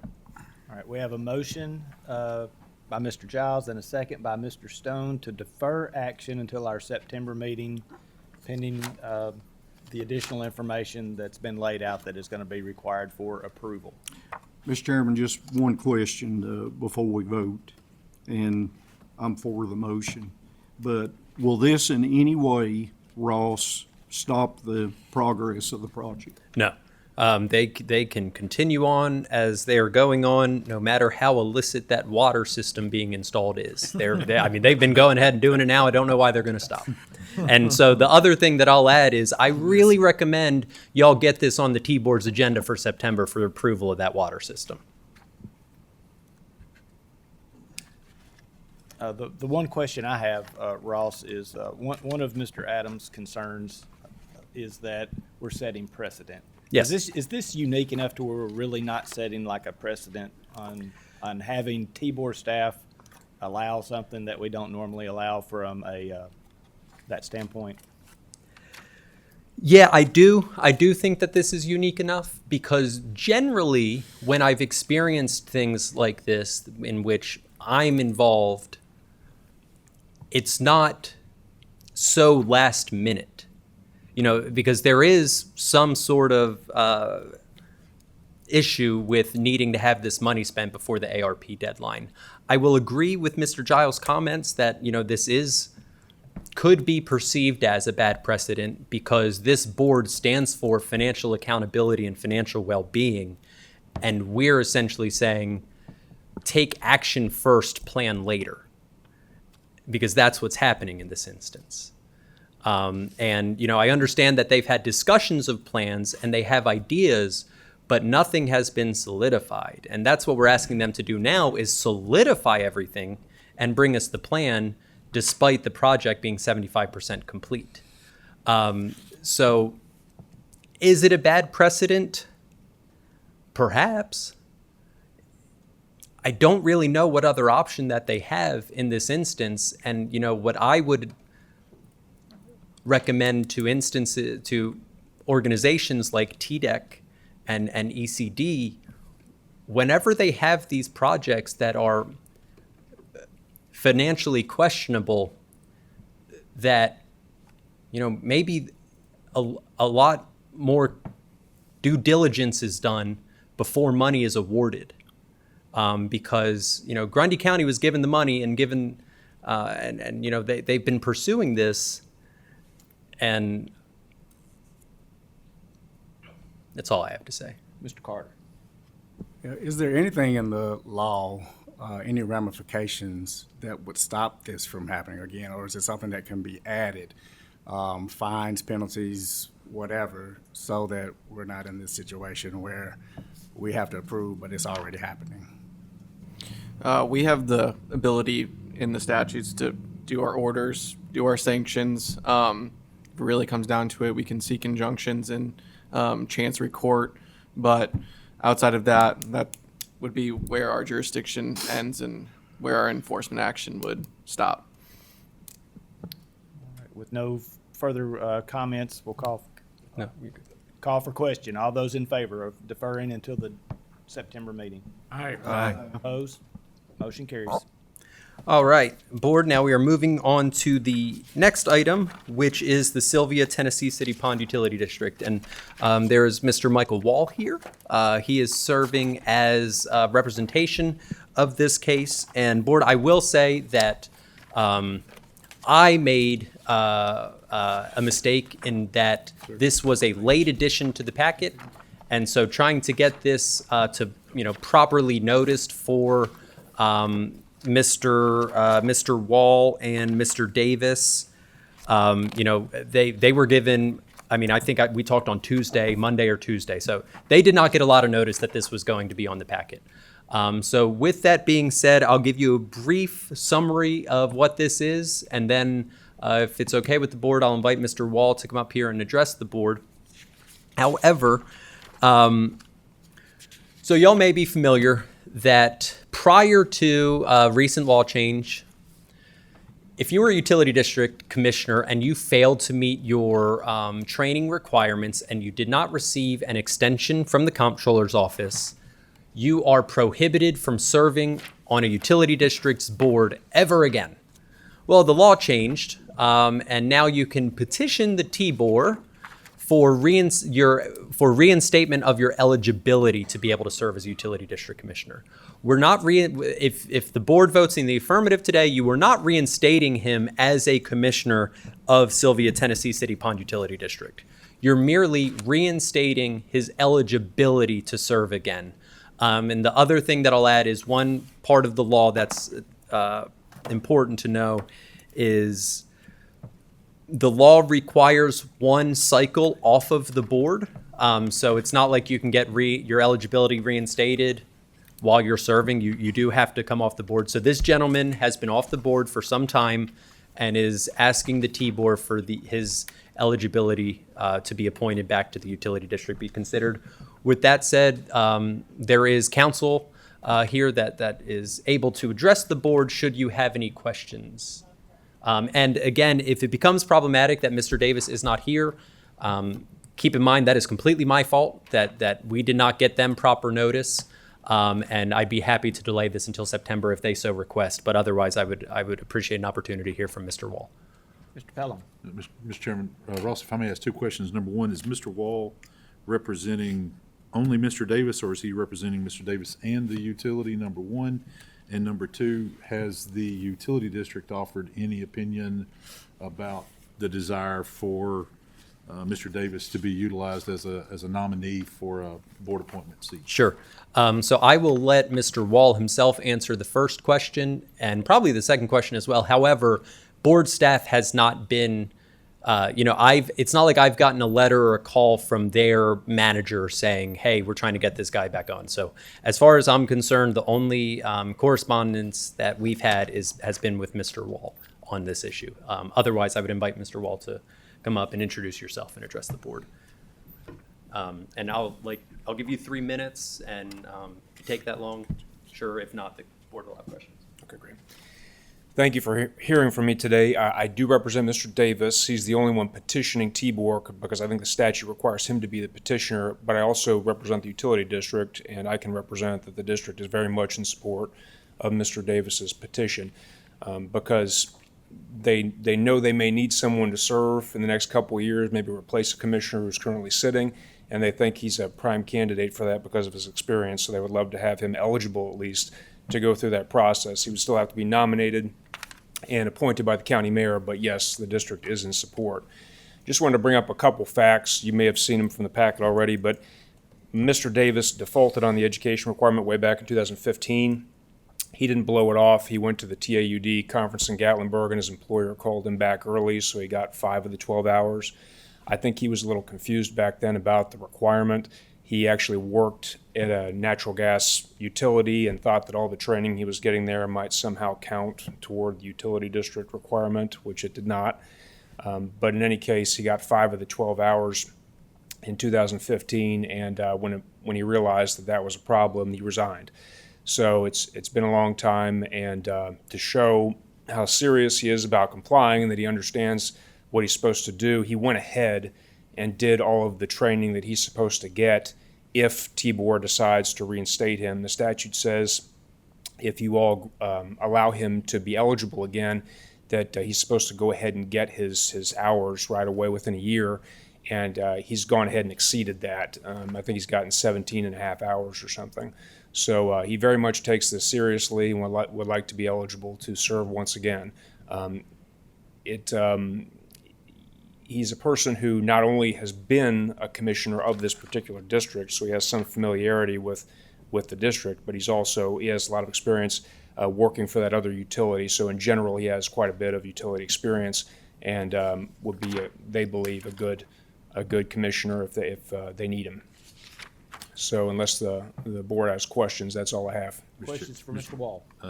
No more questions from me unless somebody else does. Mr. Chairman, I think, to my knowledge, from at least my experience here, this would be the first time that this new law has been utilized. And so based on certainly the verification that the training's there and also upon the representation of the utility district itself, I would move to reinstate the availability or the Eligibility. applicability of Mr. Davis to serve if nominated and if ratified by the county mayor.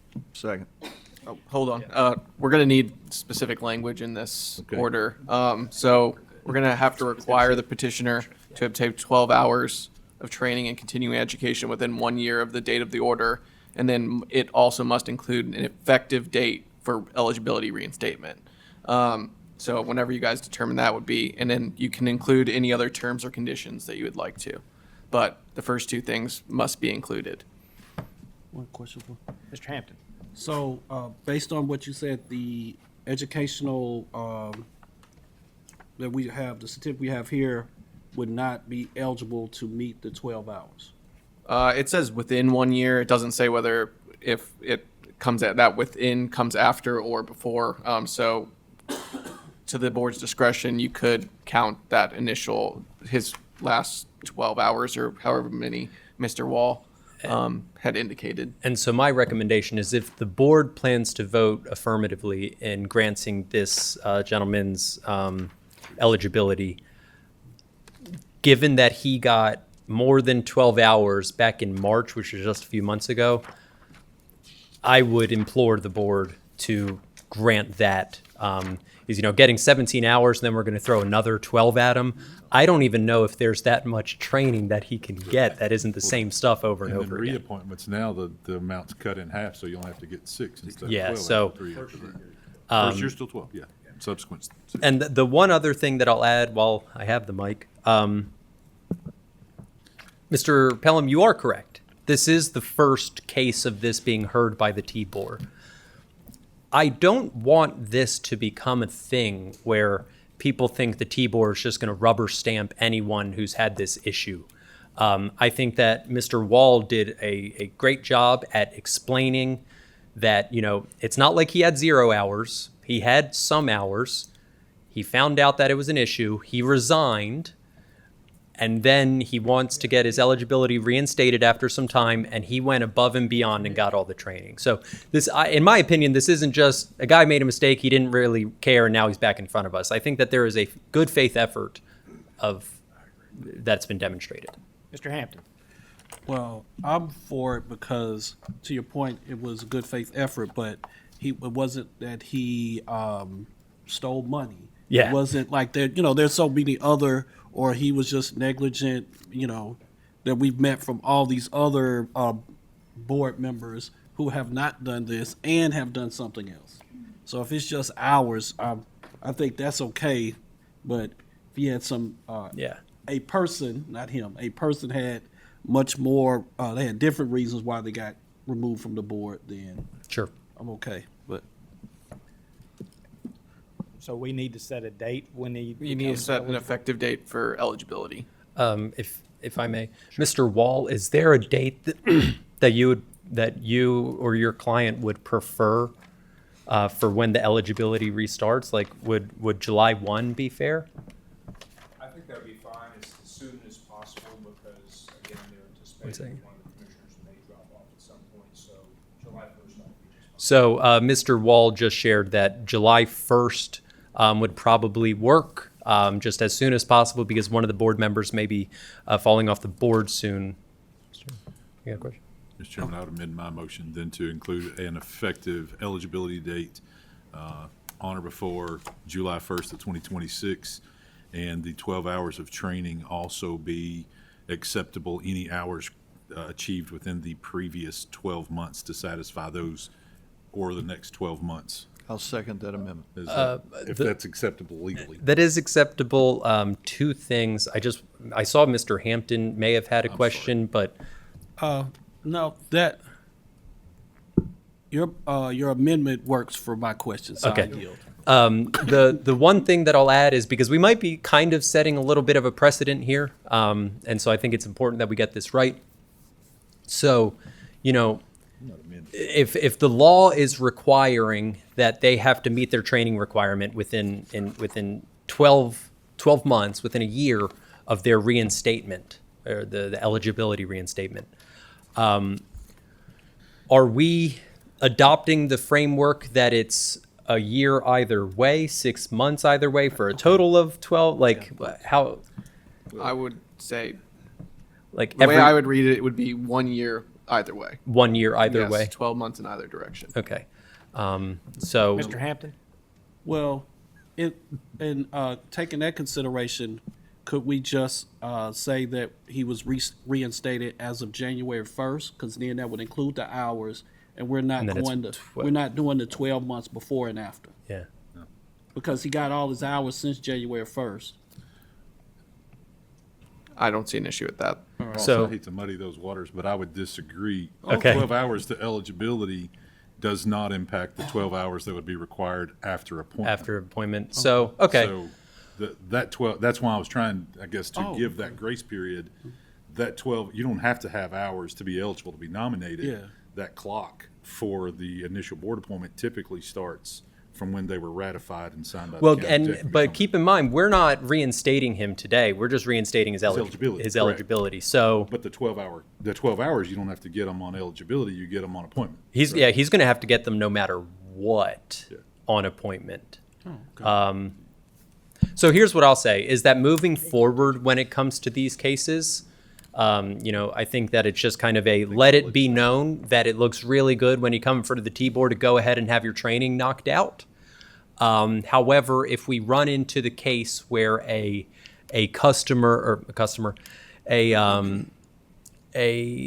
previous board member seeking reappointment and does not have the hours, that will deal with that then. But the preference of the T-board is just that you have the hours go ahead and fixed before you come in front of us. With that being said, board, I will make the staff recommendation, essentially what Mr. Pelham motioned, and I just want to make it clear for the record that this gentleman's eligibility will be reinstated on July 1st, and the training that he's already completed falls within the statutory window of the 12 months to receive the training. And so I believe that is the motion, and it's been seconded, I believe, by Mr. Pelham and Mr. Smith, respectively. Yeah. Any other discussion on the motion? None being, all those in favor? Aye. Opposed? Motion carries. Eligibility has been reinstated. Alrighty, board, that ends my portion of the board meeting. It is currently 10:45. We have lunch planned for 11:30. So as we get closer to 11:30, we'll see how much work we still have remaining, and that'll determine if we're going to power through or if we'll break for lunch at 11:30. Otherwise, I'll invite Mr. Ben Johnson here to present the cases on East Tennessee. All right. So what I'll note for the East, we're going to jump around because we do have some people in person from different districts here today. I want to start with Siam Utility District. That is going to be on page 352 of the packet. So at the bottom of the East cases. This was actually an administrative review. Probably should have had it in that last section, but we'll just go ahead and do it here. And so what had happened, if you'll recall, last summer, we opened an administrative review on Siam. At the time, we had, realized they had an employee that left the position there, had wrote himself a check. We were also getting a lot of calls coming in that people were having disruptions with service, couldn't get their billing straightened out. We went and had a visit with them. At the time, the board, they seemed like they were newer, still trying to solve some things, get it under control. But there was just a lot of questions around, possibly the service, just customer complaints coming in, and a few other items. So we asked that they carried out, and the board passed a feasibility study to be carried out, as well as a rate study. And we did get those results back. I will say that the rates that were passed from that study, Siam was able to pass. And one other thing I did want to mention too about Siam, they're not financially distressed. This past year, they did have a negative statutory change in that position, but they haven't been in the past. So that's just another part of it. But anyway, they did implement these rates, and they believe that that's sustainable. What we'll also discuss, though, is the feasibility portion. The study that came back did state that there are some other systems within Carter County that they believe would be worthwhile to begin discussions of potential merger with. However, what we don't have is a full-fledged, some numbers back from that study that shows, what the benefit is as far as like rates for the customers. So it's a little bit limited in scope. However, it does say there's plenty of opportunities within that county. They do have some interconnections with other systems. At this time, we would say, or our recommendation is to begin having further discussions with some of those entities within their county. But before all that, I do think it would be worthwhile to recognize some of these individuals because in discussions that I've had with them, I think they feel certainly quite a bit different. And I think there is probably more story to tell from Siam's current position right now. And so with that, I'll entertain any questions if you guys have any. Or if y'all would like to hear from them, I think that would be worthwhile. Any questions before we hear from the utility? Ben, if I may ask, Ben, just as kind of an overview, or this may be a question better for them. I am not familiar with Upper East Tennessee at all. Can you give a little bit? Looks like, just reading quickly, they purchased their water from Watauga. That's correct. Roughly scale of the utility, how many employees, licensed operators, et cetera, but they're a purchase distribution system? That's correct. I believe it's 100%. They did have, and with that personnel that was on staff, I know that they were holding some distribution licenses. I think there was some questions around that was also why we wanted to open the review, because licensure. But I think that position has certainly changed, and I think they'd be better, able to answer that for you. I might just have to give yes, certainly. Overview of kind of capacity and capabilities. And I don't have that in front of me, but again, I think they could maybe help answer that question much better than I could. Well, let's proceed with the utility. Sure. If the officials, I think y'all want to come forward and introduce yourselves.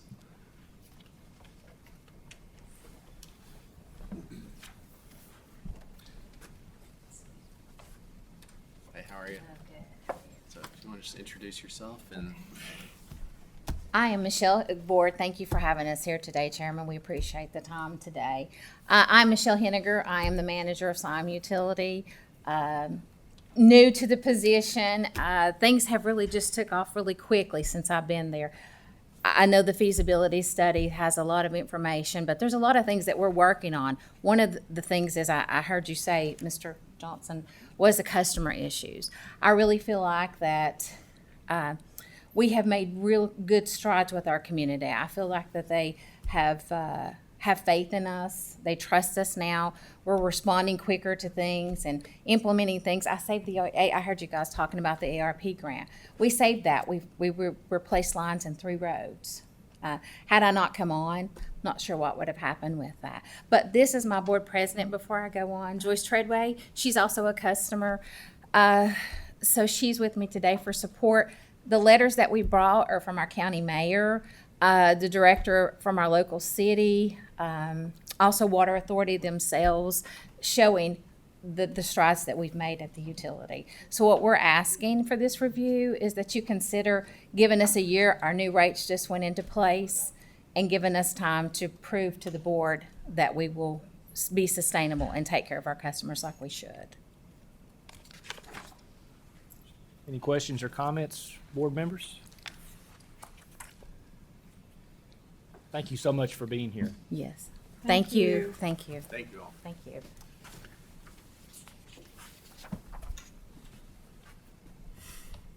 Yeah, so with that, I mean, again, we had the recommendation of if there is a possibility for a better opportunity within merger talks, or that was our recommendation. But I don't think that we should dismiss also the fact that they are changing how the operations are ran at that system as well. Let me ask you this: how many people are still on the board this year that were on the board, say, 2 years ago? So just one member. Okay, so they've got, you know, a new board. I will say, when I visited the management that I met with at the time, or the staff that was working with there, I know was having issues, and we were getting a lot of customer complaints around that. So I will commend them on resolving a lot of those customer complaint issues, or the volume that are coming to us around billing and just, you know, your day-to-day essential activities has gone down. So I would agree with that.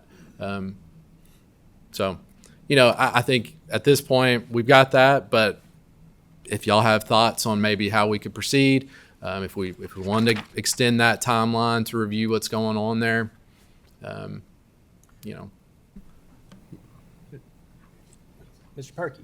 Mr. Chairman, I was going to put a motion on the floor, but there's time for discussion if you need to, Bruce. But I would move that we accept staff recommendation. Obviously, they've made great strides.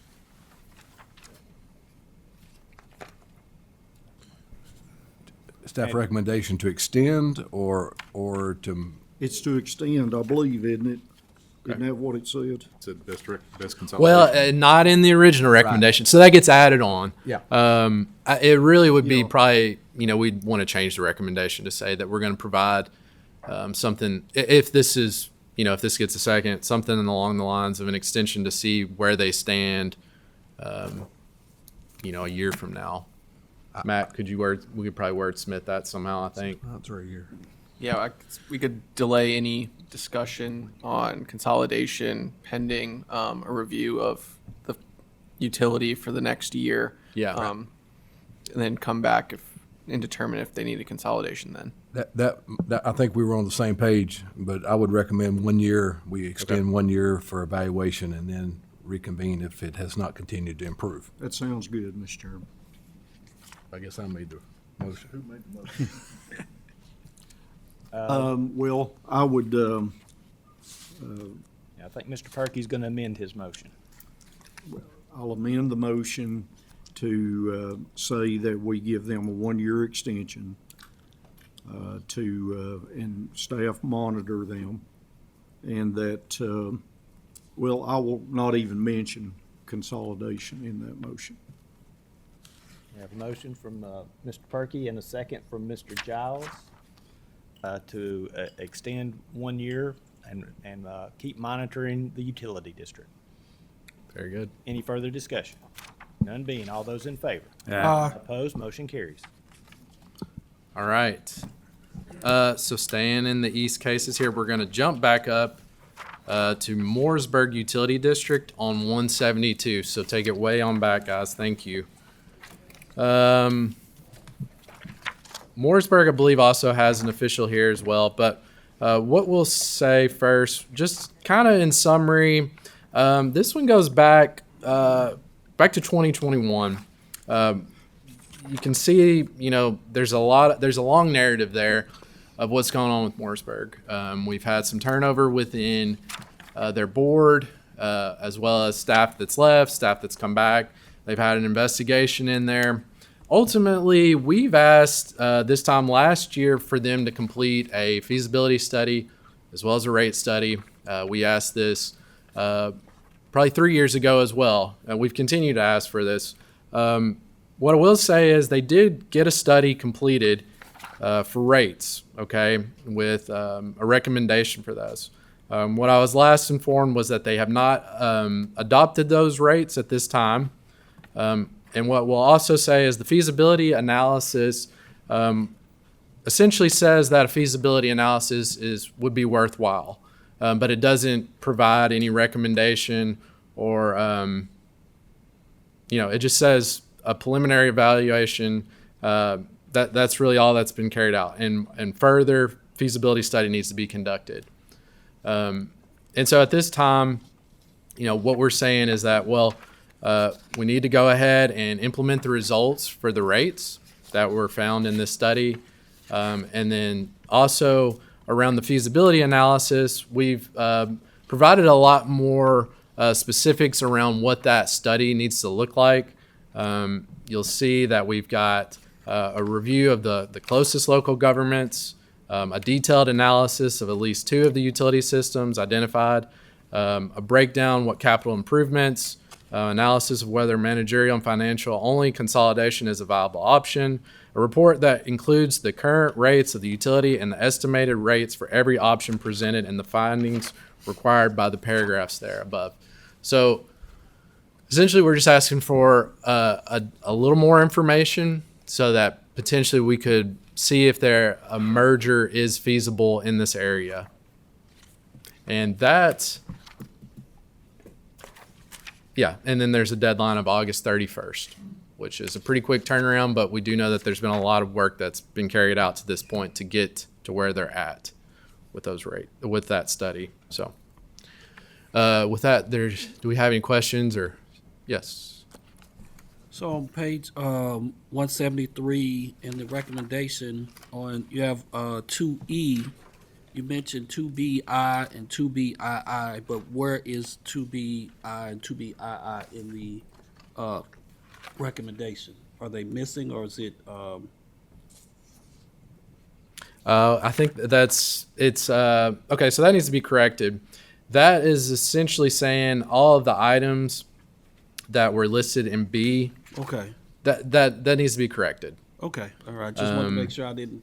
Yeah. What it's doing, it's saying we need to identify these systems in your area. Mm-hmm. We want to carry out a study on the two closest ones, and this E section is saying we need details of those systems that you boiled down to carry out, and we want to see the current rates of those systems and the estimated rates for every option presented in the findings required in those two that you finally got down to that are close by.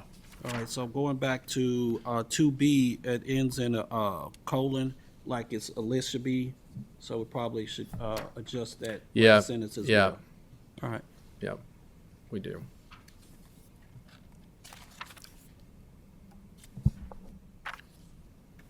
Thank you. So, Did you with say that, we do have somebody here that wanted to speak? yeah, well, we do have an official from Mooresburg if the board wanted to ask questions about the system. Any questions? Or where for- things for stand the or utility? anything. Or are we ready? I would only have one question. If I understood, you said that rates have been established but not adopted yet? Is that? That's what I understand. That's correct. If that's correct, and you look at least the financials presented where you've been, statutory negative net position 3 out of the last 4 years, are they still trending negative? We talked about the fiduciary responsibility of board members and council members. Are we seeing those from whomever would have that oversight position? And so I guess, long version to get the point, why have we not adopted rates already if that's what's been recommended to put us back in the black? The study hasn't been completed. We've ordered that rate study to go into effect. We've been working to get that implemented for a while, but the rate study has not been completed until recently. What I'll also say is they're behind on their 25 audit, so we don't know exactly where they stand currently. They're going to be, in a position where, they're behind on audits. So, I guess just from my personal experience, you see the snowball effect that even if, let's just say you took that initial rate recommendation and it came up just a little short, at least that's less makeup that you've got to get the next year. Otherwise, it's a compounded. And what I'll say, and I know they have increased rates at their own speed. It's just, we don't have anything that verifies is that where it needs to be or not, or is it too much? So. Let someone speak from Mooresburg, or do we even need to? If somebody would like to have any comments from Mooresburg, we'd be glad to hear it. Joyce?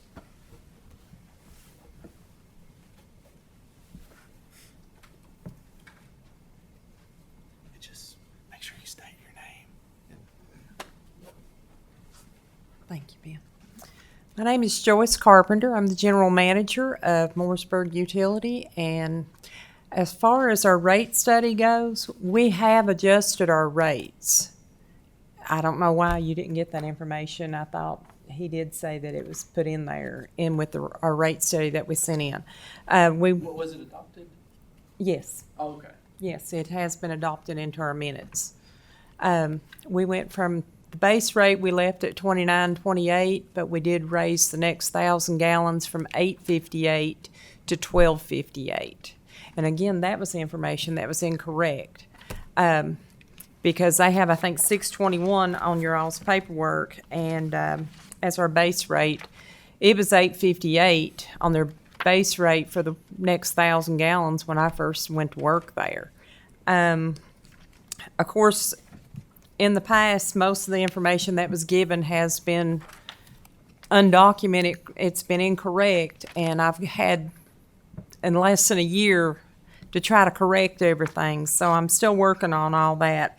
As far as our feasibility study goes, we don't have any accurate information to base anything on. Because the last few years that the people that were there previously, they didn't give accurate information. And that's why they had done an investigation on the utility, was because the information they had given was incorrect, plus money that was missing. And then the other thing that you all have on here is a merger with another utility. The only option is Bean Station, because we are hooked to them and we purchase water from them, but they're not interested in Mooresburg Utility. Lakeview Utility is next to us, but we would have to cross a bridge to get to them, so then you'd have to go through TDEC, TDOT, TVA, and it would be a lot of hoops, I guess, to get through to even connect to them. And the only other thing that I have is our utility is $1.7 million in debt that I inherited it. It wasn't something I have accumulated since I've been there. I have nothing to show for that money. Everything that I'm repairing right now, I feel like that money should have went to repair. I'm having to do it myself out of the money we're making. So we're all out to get as much money as we can to purchase and repair what we need done, but, not to go overboard with our prices. And I don't know, I know there's grants out there for us. We just have to be accepted for them. So is there any questions you all have for me? Mr. Pelham. I know we've seen you a couple times. I just want to encourage you to keep up. It's Well, thank it's the you. consistent showing up every day, a little better each day, move forward an inch, a little progress, find the next biggest monster, go kill it, slay it, drag it home, and then eat the next one. And so Right. it can seem daunting and overwhelming at times, but certainly from a smaller utility, as you said, you inherited a bad hand. Those things that come up, certainly the transparency and communication with staff and those things, but encourage you to just keep pressing on, because it's ultimately the service to the community and to the customers that are there. And so without those people that are diligent, that are professional, that do good work, then our communities will suffer. And so I want to encourage you to do that, but realize when you're digging out of a hole, you have to go through some of those things to work through. And so Definitely, and I appreciate you. Anyone else? Thank you very much. Ms. Ross. Just a quick question. So what is your current rates? What are your current rates? Right now, Yeah. 29.28, which that's tax included. Uh-huh. 26. That's from 0 to 1,000 gallons. Okay. Then the next 1,000 gallons is 12.58. Okay. Yes, and then they've also is it $12.58 per thousand for every thousand thereafter? Mhm. Yes. And then our board also has come up with a $5 invoice fee or inventory fee, whichever you want to call it. We call it an invoice fee to help offset for the surcharges and fuel that we're charging our chemicals. And when we done a kind of a survey of other utilities locally around us, they all charge a fee for stuff like that. But we were the last ones, we weren't charging anything. So they're in the process of adopting that. I think really it'll go in effect this month. So we've adopted that $5 fee also. Ben, does that information and updated rates, does that change anything within Well, modifier staff yeah, recommendation? I think we need to see it. I had an email thread going with them from the end of May. When was those adopted? Do you know? It would have been like It'd within have the been last 2 weeks. No, actually they adopted that rate change back in With John Allen's recommendation. no. No, that was, actually before that, they adopted it probably about April. Okay. Yeah. So the results from the rate study, then we could say weren't actually adopted, right? Yeah, they're adopted in now. Not from the rate study, though. Okay, so Yeah. they established rates Gotcha. not from a rate study, not from the rate study. Yeah, not from the rate study itself, but communicate with John Allen that done a rate study for us, in between then, that's what he was suggesting, that we go up on our rates. And so they were gonna head doing that before he even completed it to get it to the state. Yeah, we just. So that's kind of miscommunication, I think, on that.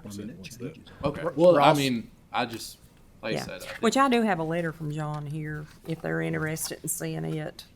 Board, the one thing that I'll recommend, if whatever y'all decide to do, is I'm struggling to rectify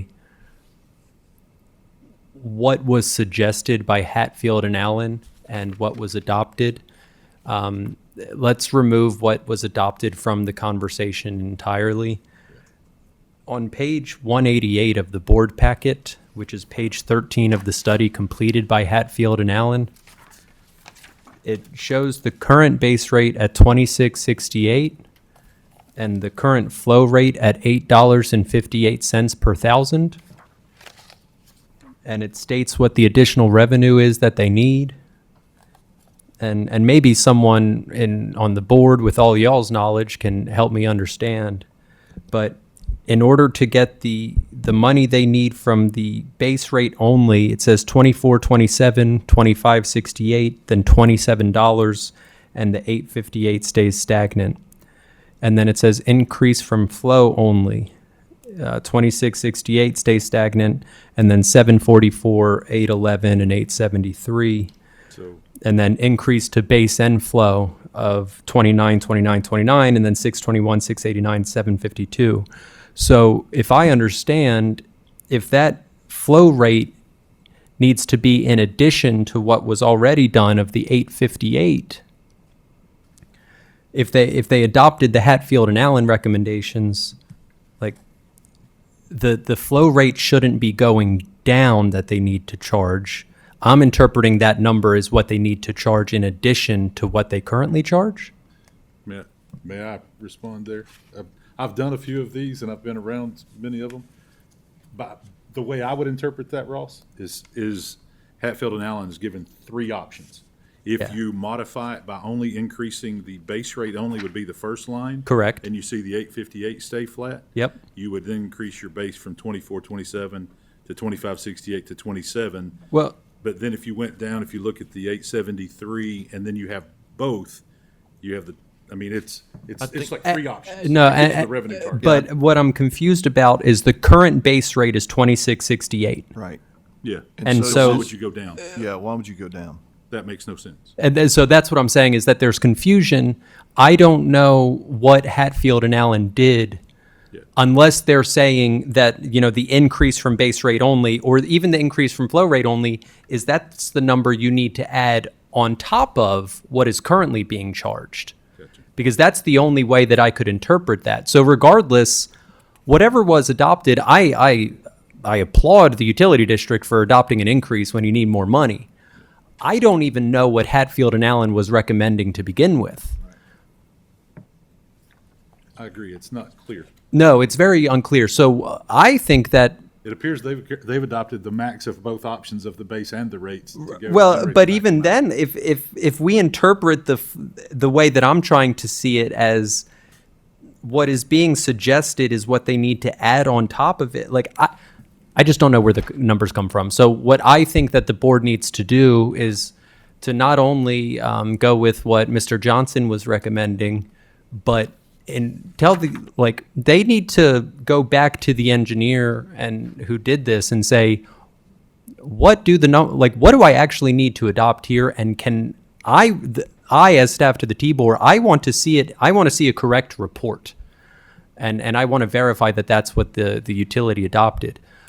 Because this report should say, here is what your rates need to be.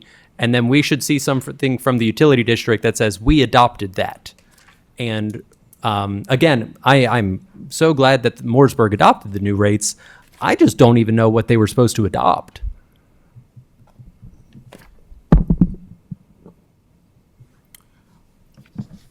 Mr. Perky. Well, Ms. Carpenter, let me ask you, Okay. what did you use to recommend to the board an adoption of new rates? In the matrix of it, just talking to John Allen of Hatfield and Allen, and he was telling me where he was going with the rate study and what his suggestions were. And then when I brought it to the board and explained to them what, we were discussing, they decided to go with from 858 to 1258 on that next. The reason why they want to keep the base rate pretty much where it is because we have so many low-income families in our area. And with all the local factories that have closed down, it's made it even a lot harder at this time. And so that's why they wanted to keep the base rate where it was at and then go with the next 1,000 gallons on up, because they figure if you're in the next 1,000 gallons, you can pretty much afford those next 1,000 gallons in our area. Do you think it's fair to say that they issued a report, but the adoption of the new rates was based on a sidebar conversation with them? Is that fair to say? Yes. Yes. Because he didn't have the rate study completed, but they wanted to move forward and try to do something to. All right, thank you. You're One welcome. question, Carpenter. You'd commented that before the adoption of the rate in April, and I know, sorry, killing the same horse that Ross said that is not important, just my brain. Your rate was 6 something per thousand before you went to the 858? No, the 858 was done in effect when I took over. So it's been 858? Yes, it's been 858 for some time. And now it's 12. Mhm. I'm sorry, thank you. Yeah. I do think it's important the staff has current and correct, accurate information before we would be able to speak, so. Do we need to amend this recommendation? And I think Is there any more questions you might have? no, thank you for your. Thank you. Thank you very much. Thank you, Ms. Carpenter. Yeah, so with that, then, all right, let me, all right. Might need legal help again. Well, so I think what we're saying is we need something within the order that states, can you verify the actual rates that were come out of the study? So we need to say, what were the final rates that came out of the study and documentation of implementation of these rates. I would be, Mr. Chairman, I'd be willing to move that, but I would like to add Ross's comment that I think a revised, clear recommendation from the rate study report from the firm that clarifies this rate study produces this revenue number, this one that's recommended is targeted. Ross, do you want to wordsmith this? Yes. So, what I would like to add to the recommendation is that, and here's where I struggle, and I really hope that this firm does the right thing. I don't want Mooresburg to have to pay any more than they really need to update what should have been done correctly to begin with. And perhaps we're just reading it wrong and we just need some clarification. However, what I would request is that the board order Mooresburg Utility District to reach out to the firm that did this work and ask them to either correct or provide clarity to the report in order to justify that either the rates that they adopted were correct or need to be amended further. Because again, it's fantastic that they've done a rate increase, but I don't even know if that rate increase was enough. And I understand that she's had, that the utility has had conversations with Mr. Allen and he's confirmed the rates, but we don't have that to go off of. We have this report. So we just need some sort of confirmation that the rate increase that they have adopted will in fact work on top of what is in the recommendation currently of, I understand that Bean Station doesn't want the utility in Lakeview. I get all that. We're not in the business of figuring out who wants it. We're in the business of figuring out what the best solution is for the customers and communities at large. And so we need the report to say, you know, these are the options. They are in fact feasible. And that's not even for this instance. You know, we worry about the who wants it, who doesn't want it, the political side of it. The people doing the work for the T-Board, they just tell us whether financially or the engineering side, if it's feasible. We worry about who wants it and doesn't want it, so on and so forth. So we just need the report to reflect, as was originally requested in the feasibility study, of what is feasible, and the political nature of it, that does not play into the feasibility that the T-Board is concerned about. Mr. Chairman, I would move to accept the modified staff recommendation to include the proposed modifications. Do I hear a second? I second. All right, we have a motion from Mr. Pelham, a second from Mr. Hampton to accept the updated staff recommendations for Mooresburg Utility District. Further discussion? None being, all those in favor? Aye. Opposed? Motion carries. All right. The next item for the East cases is the town of Oakdale, and that will be on page 313. You can see in the short narrative that they have been under boards since 2018, and they continue to display a negative change in statutory net position for 24 and 25. And we believe at this point they are needing a new rate study. And so we have asked that be the case and have that thing completed by April 30th of 2026, a contract into us by August 30th of 2026. Mr. Chairman. Mr. Pelham. Ben, I'm sorry, I felt like I'm a broken record. This is one that we've talked about some of these similar in the past. If you look Yes. at their operating revenues, they're operating at 51, 41, 37, 34,000 respectively. Just pulled up their audits just to do a little bit of look on this. I think they exist as only 2 customers, if I read it correctly. I think was Harriman Housing Authority and 1 citizen. You know, you take an entity that's revenue is 30, 40, 50,000 a year, and we order that they enter into a full-blown cost of service rate study, you know, merger consideration. Now you're imposing a potentially $5, $10, $20,000 expenditure on an entity whose revenue's 50. Yeah. That's a challenge. Sure. With Oakdale, could we possibly extend this date and give staff a little latitude to see if there's an alternative? Because if there are only 2 and it's a housing authority, and this may be a question I would ask for Ms. April, if the citizen dropped off and had a septic tank, could the housing authority not just have an SOP and have their own operating? I mean, I know some schools and individual customers that do that. Then they're just going to be responsible for their own continual ongoing maintenance. And so there, instead of an expenditure, you maybe give them a solution for somebody this small. And so I don't know if that's appropriate for us to do, but I guess I struggle to impose an order to say you're going to go spend 5, 10K or whatever on somebody whose annual revenues is 40, 50. Sure. And I would say too, we do have that. Well, we don't have. We see studies come in from third parties that are doing these at zero cost. In certain cases, that's an option. But a discussion with them, I don't think, is off the table either. To see if there's any other solutions to getting this thing turned around outside of, you know, spending whatever X percentage of their annual revenue on a study. Yeah. I can tell you just because from their past audits, the only year that their revenue matches is 23, because what their audit says for the 2 customers, the housing authority and the citizen, are a flat rate. Yeah. Is what's reported in the audit. And so their revenue for 24 and 25 don't meet 12 months times the stated annual flat rate for those. And so.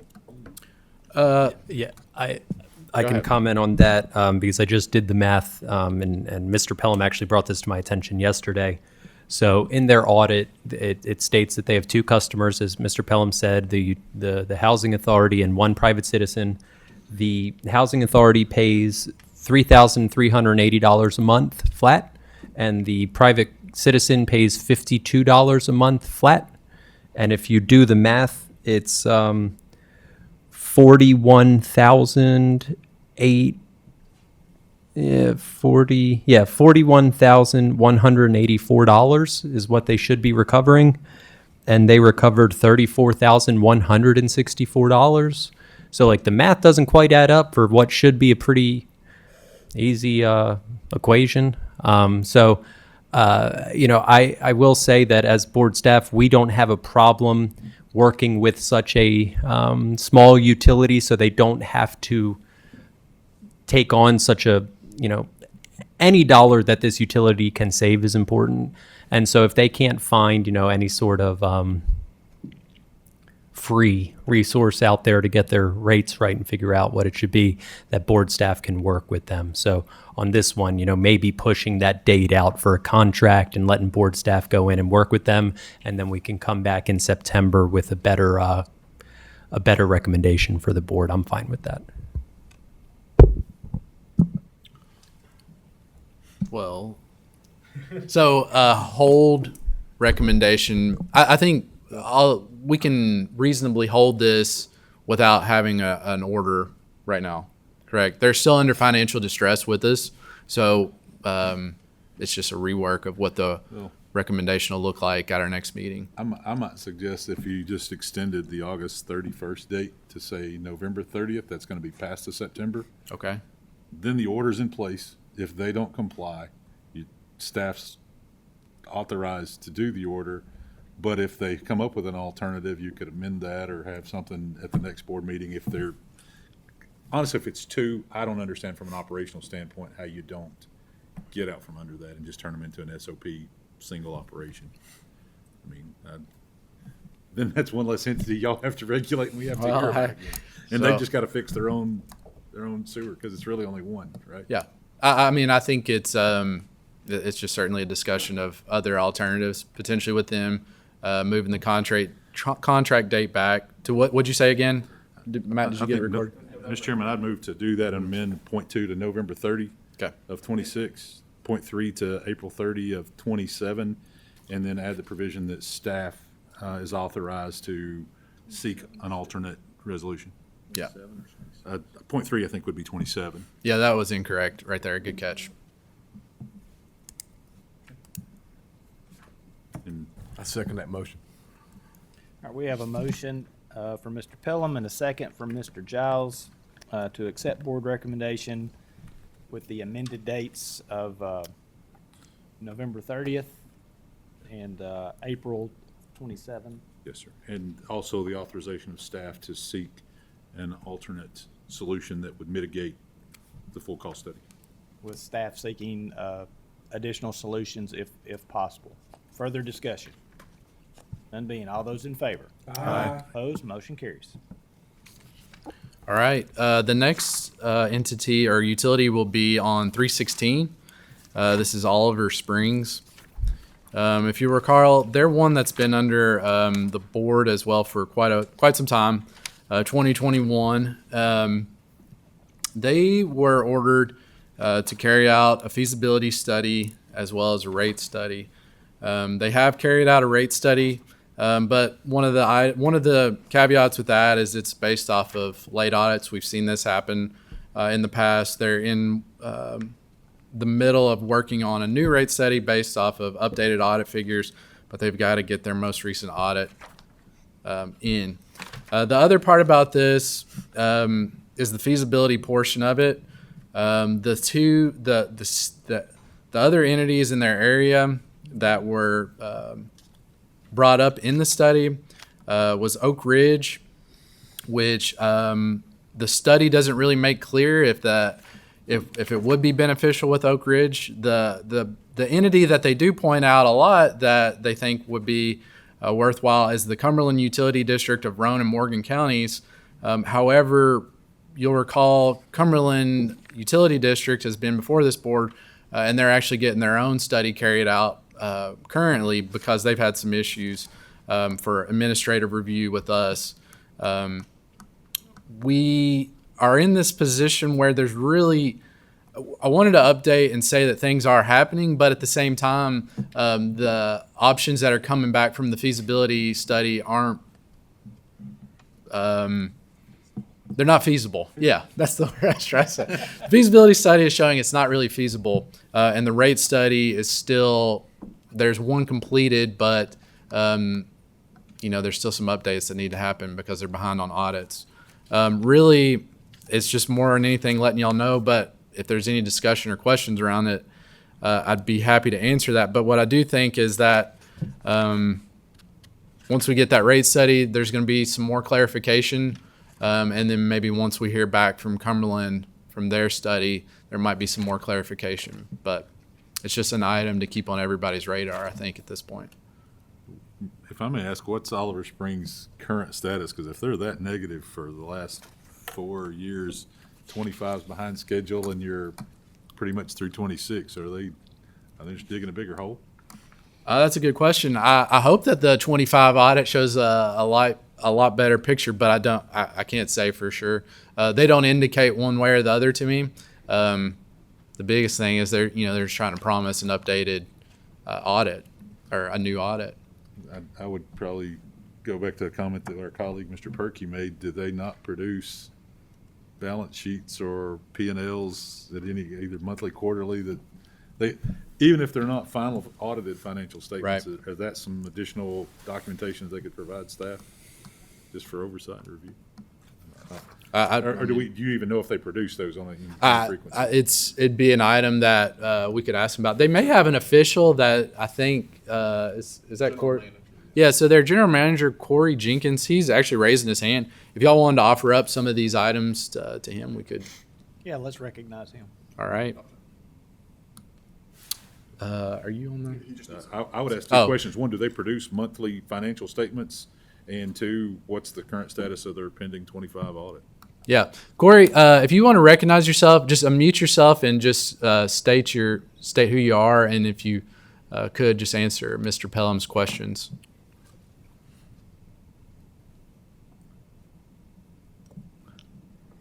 Corey, I think I see you on there. You're muted. Were you able to unmute him? No. No?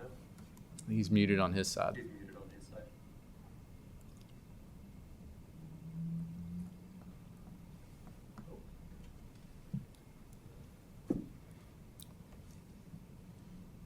If they've been that negative that long, and we just keep kicking it down, Corey, does it you get left. better? Okay.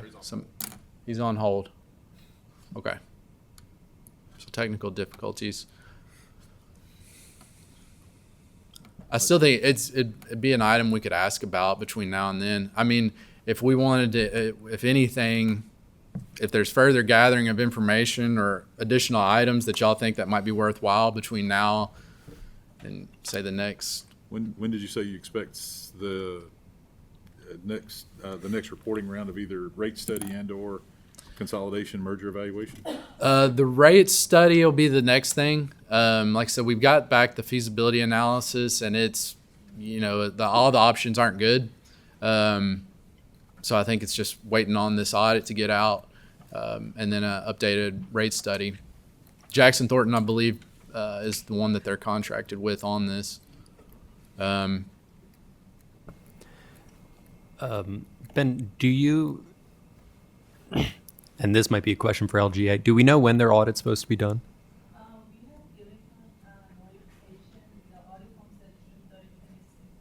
Okay, so it should, the end of this month, we should have. Hopefully by the end of this month. And of course, that'll be fresh. So I would think that the rate study, that's going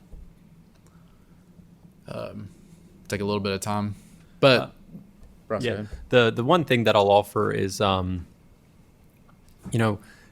this and the next agenda item are very close in proximity to each other.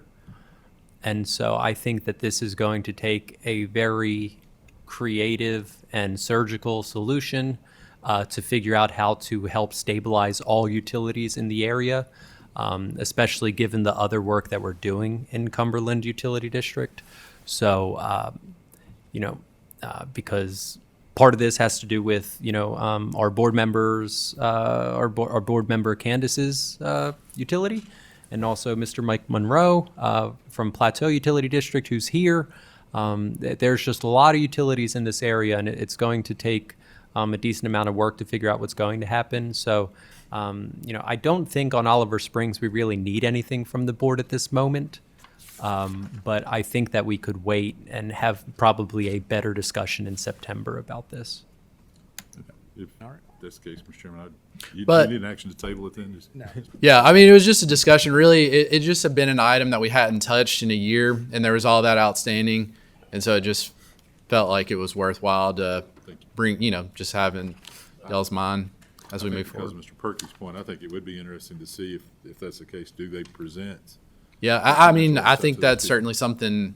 I don't know if we need to make an order for that, but I can gather that information to have for our next discussion on them.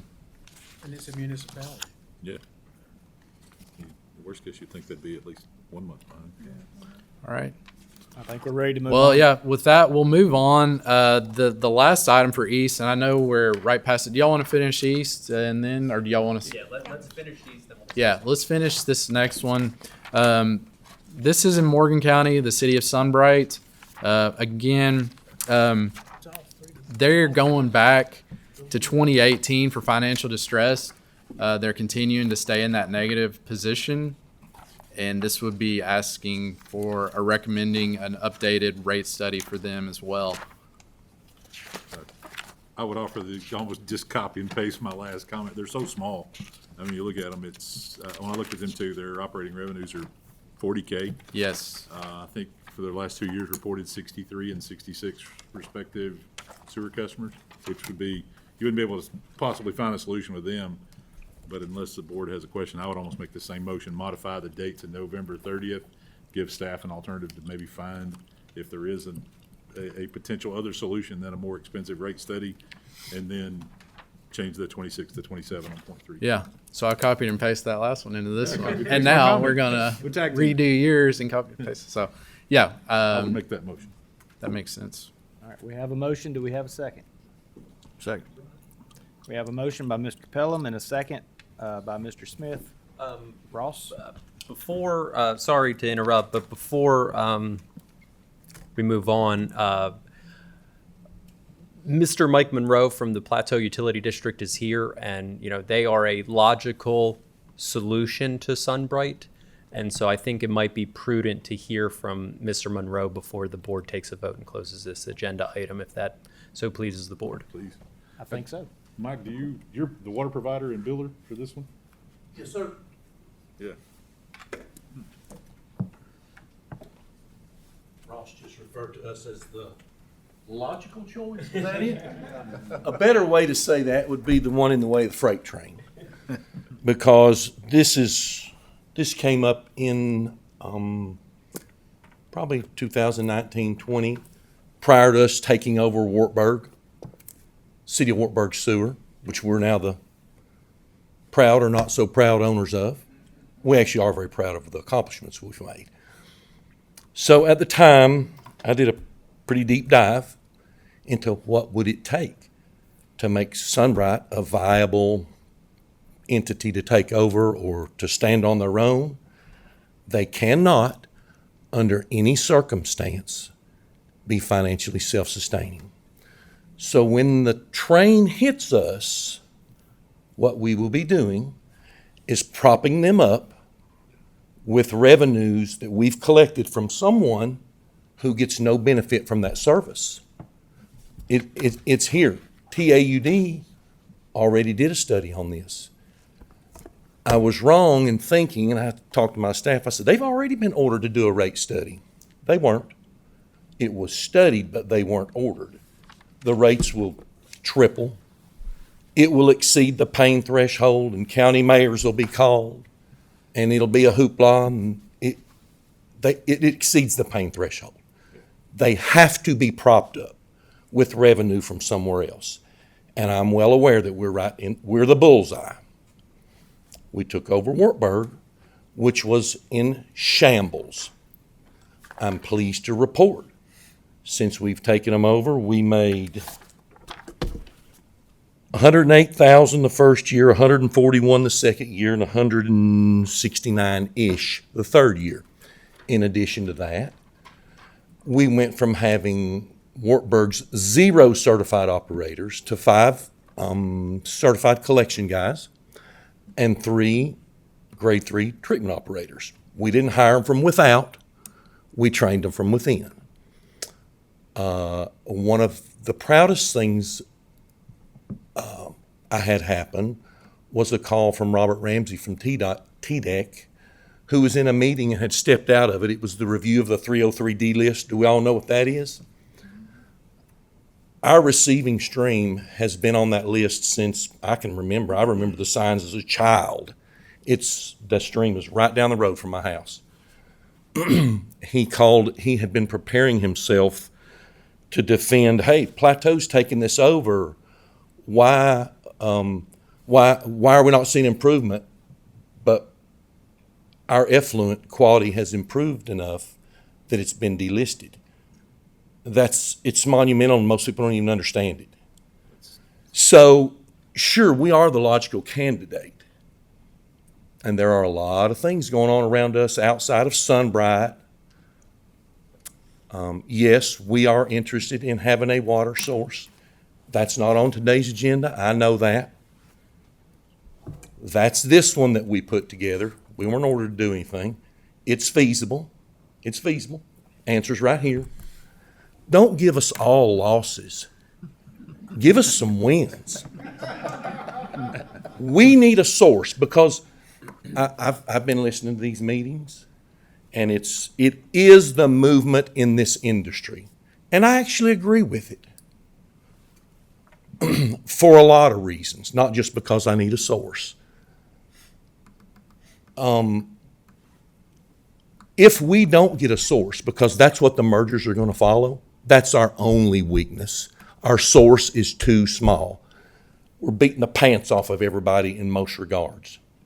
We got to have a source or we will be no longer. That's all I had to say. Mike, just a couple comments if I can. Once again, kudos to you for taking on Wartburg and where you're at with that. Feeling some of your pain from Warren County to the city of Spencer, because we're officially WCUD 1 and WCUD 2 now. This is more of a political thing from a utility district to a town, which is a little bit odd for a UD to be taking over a municipality. Sounds like you've already, just reading and hearing your tone, that you understand that Sunbright is most logically a potential candidate that you would take in.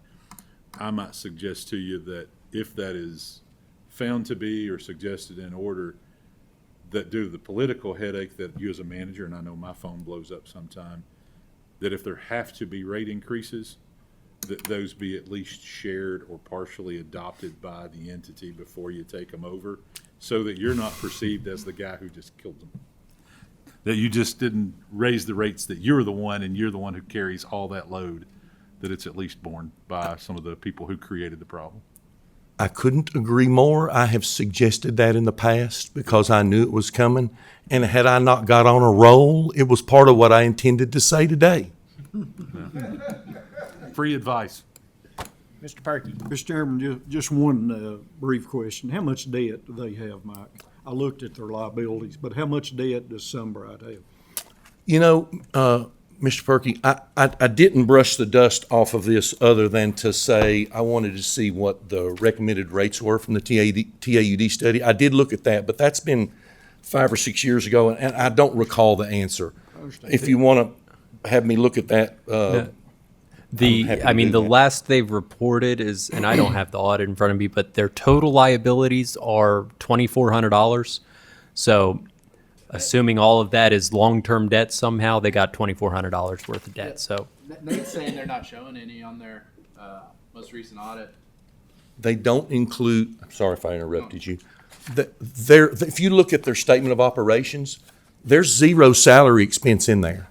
I guess they're bearing that over on the general fund side. I do know, or at least I hadn't paid much attention the last couple of years because we focused on Wartburg, but they had one gentleman who was doing a good job. For what he had to work with, Mr. Russell Jones did a fabulous job. He was using inmate labor. We used to use them at our water plant to mow, and they'll tear up more than they ever fix. I will not do it. So even though they're showing a loss, by the time you add their depreciation in, when you add staffing to that, even with rate increases, it's not enough. It can never be enough. Even if you could get past the pain threshold and you could get it enough the first time you do a capital improvement, which they need, it goes the wrong direction. So it can never be financially successful and self-supporting, self-sustaining. You might get it there, but it will immediately go the other direction as soon as you start to spend money on it. I'm not even sure you can get it there. Because you got to add staffing cost. It's going to be propped up with revenues from people that don't receive anything from that service. That's what's coming. And we're in the direct line of fire because we're the only ones that it makes sense to. It doesn't even make sense for us. But if you had to try to say, well, it makes, let's beat the square peg into the round hole, we're the square peg because we're the water provider. We've done their billing for forever. We took over that water district in 2012. It was failing. It was a voluntary merger, and we took it over. There's a whole backstory behind that, but I'm not going to bring all that dirty laundry out in here. But we didn't even really want to do that then. But it's been a great success. We turned that around. It was not without a whole lot of effort. So we've done their billing. It can't be successful. It cannot. Are you currently connected sewer-wise? To them, no, sir. No, we're 12 miles away. Gotcha. They have a small, as I understand the history of it, if I'm wrong, somebody's welcome to correct me who does know. The sewer plant in Sunbright was originally built for the school, a small package plant. And then right through the middle of Sunbright is White Oak Creek, and a lot of the homes and businesses were on septic systems, and those drain fields started to fail. And I think the city said, hey, we'll take this over from the schools and we'll put everybody on it, I think is what happened. And that's what they've done. And then that's Sunbright's, the number of connections has declined, I think, steadily. They're down to maybe 58, 61 customers now. You can't do it. They can't be successful, period. All right. Thank you very much. I just for want to being share some of the history with you and let you know that we'll take a few wins every now and then. Thanks, Mike. Yes, sir. Thanks. Do I need to retract or rescind my motion? Go ahead. Well, let's see.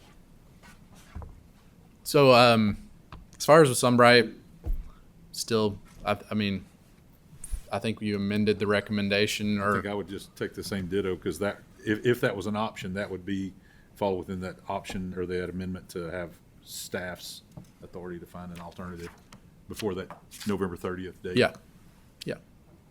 I would allow my motion to stand, sir. We still have a motion from Mr. Pelham and a second from Mr. Smith to accept staff recommendations with that amendment and to allow the staff the opportunity to find alternative solutions. Any other discussion? None being. All those in favor? Aye. Motion carries. Thank you. All right, thank you, Ben. And I will say,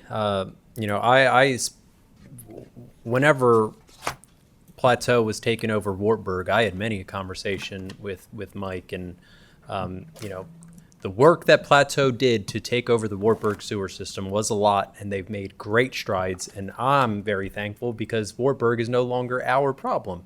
It's Mike's. That's what this board is about, and we never forced Plateau to do it, but that's the route that that's where we were going.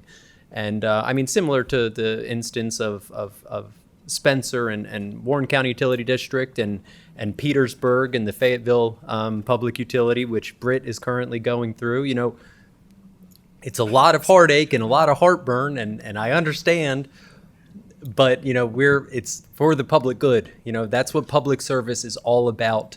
And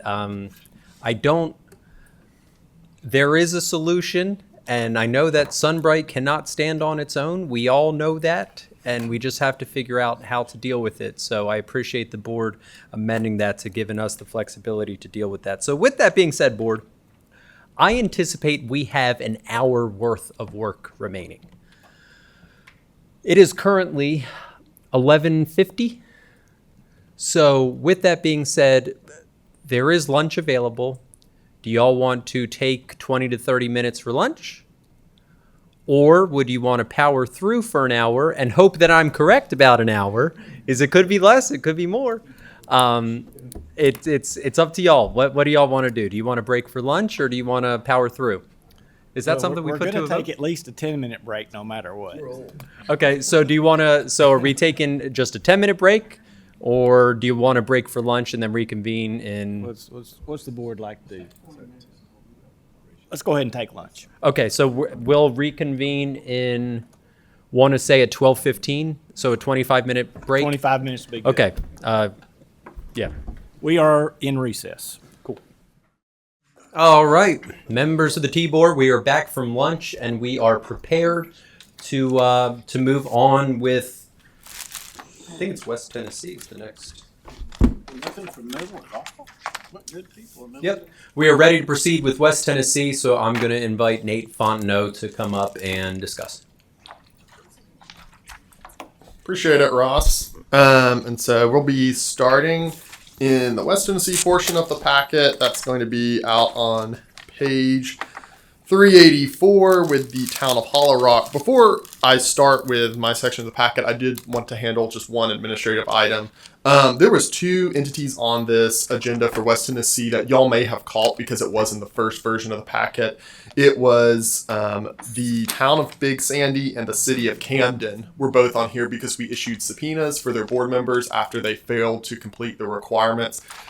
In between the period where they received the subpoenas and today, they were able to comply with those directives. And so, as we've done in the past, board staff chose not to enforce those subpoenas in accordance with the T-Board rules.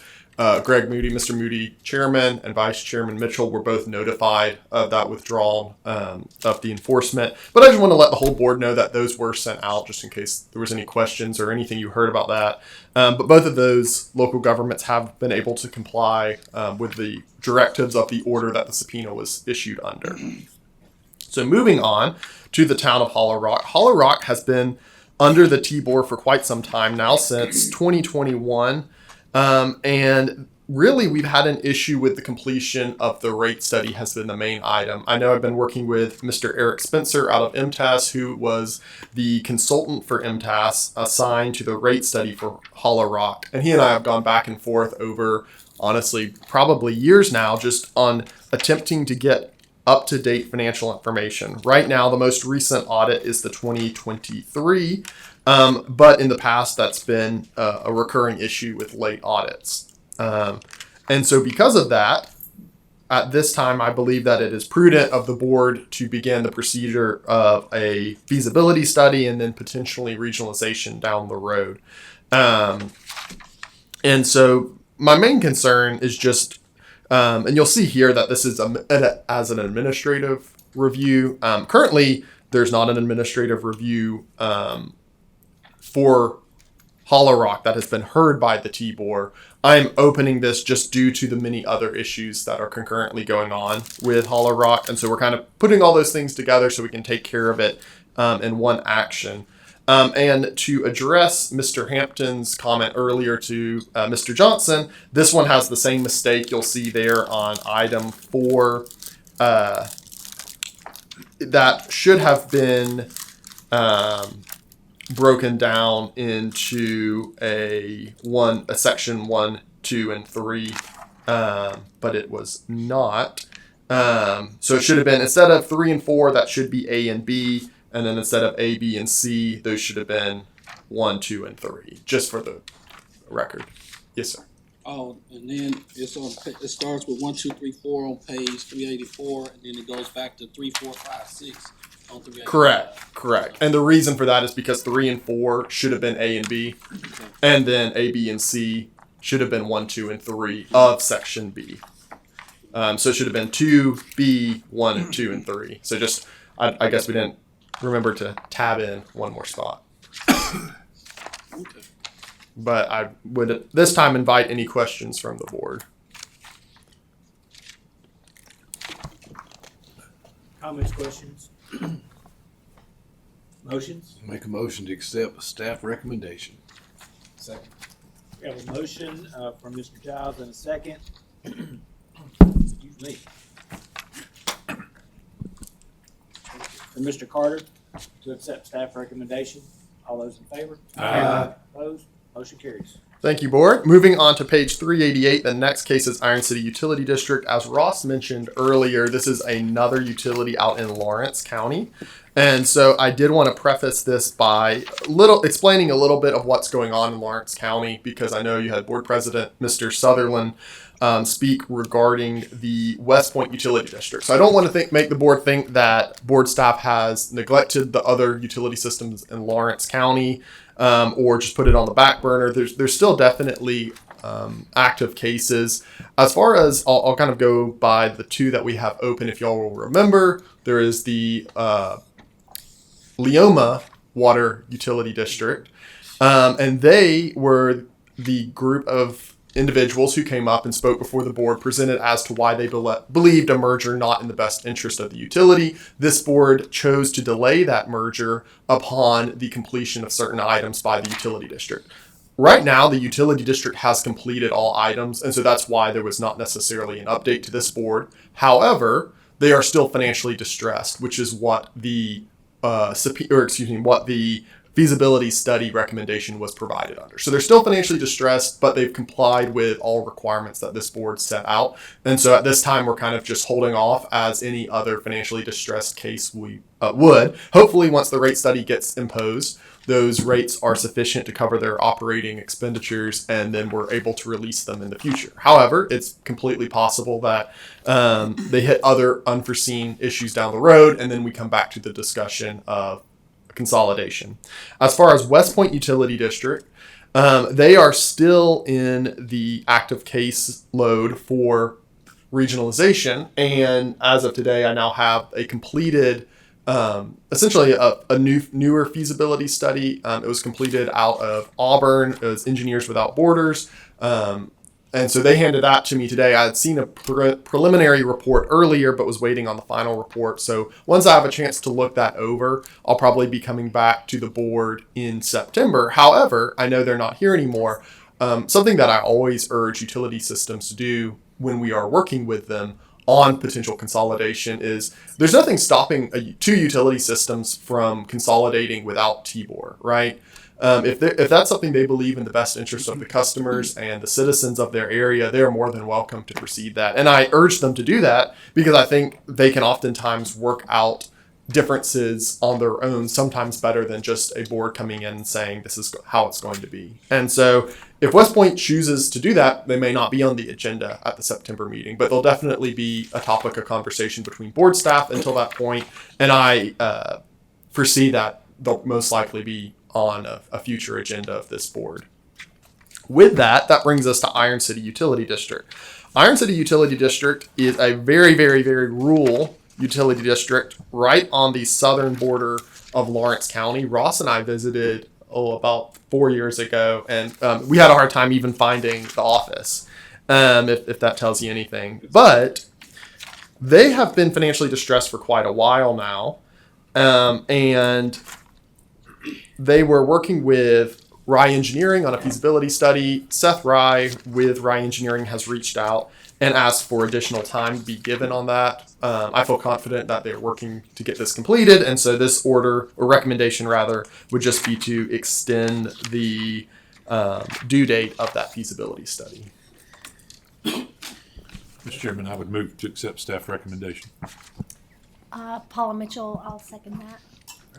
We have a motion from Mr. Pelham, a second from Vice Chairman Mitchell to accept staff recommendation on Iron City Utility District.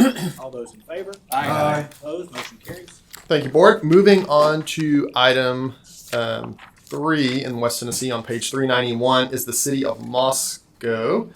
And so this is an item that there is a recommendation on there, and I'm still recommending that the board adopt it. However, this is something that Matt and I discussed, and this opens itself up for potentially more discussion by this board. So the City of Moscow reported training noncompliance in the annual information report. board staff followed up. Board staff gave a directive of, hey, you need to get this completed by X date. They didn't get it completed by X date. That's when it was recommended to the T-Board. T-Board gave them another due date, and they have complied with the exception of one board member, Mr. Richard Allen. Now, after I spoke with the officials and the city recorder down in the city of Moscow, the issue is that Mr. Richard Allen is in poor health and is reaching the end of his term in November, and they don't anticipate that he will run again for alderman. And so board staff, we really don't have a recommendation on this point, just more of a topic of conversation, because unfortunately this is a fairly common issue that we run into where board members have health issues. Maybe it's related to age or just a different issue, but that is something that comes up as a point of contention when it comes to completing the training requirements. I think board staff would still contend that getting online training is something that, if you've chosen to be an elected official, it's pretty much one of the easiest things you can do as an elected official. However, the recommendations currently just to withhold any grants or assistance from TLDA while Mr. Allen is not in compliance, and we anticipate that to be up until November when he does not seek re-election. But with that being said, I'm open to any conversation or discussion that this board has regarding situations like that moving forward.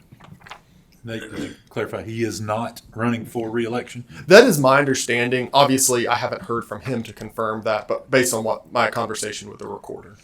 I know I've run in some small town circles in rural areas, but I've heard numerous elected officials state, well, I'm elected by my constituents and my people, so the state, Big Brother cannot require that I get training because I'm elected by the people.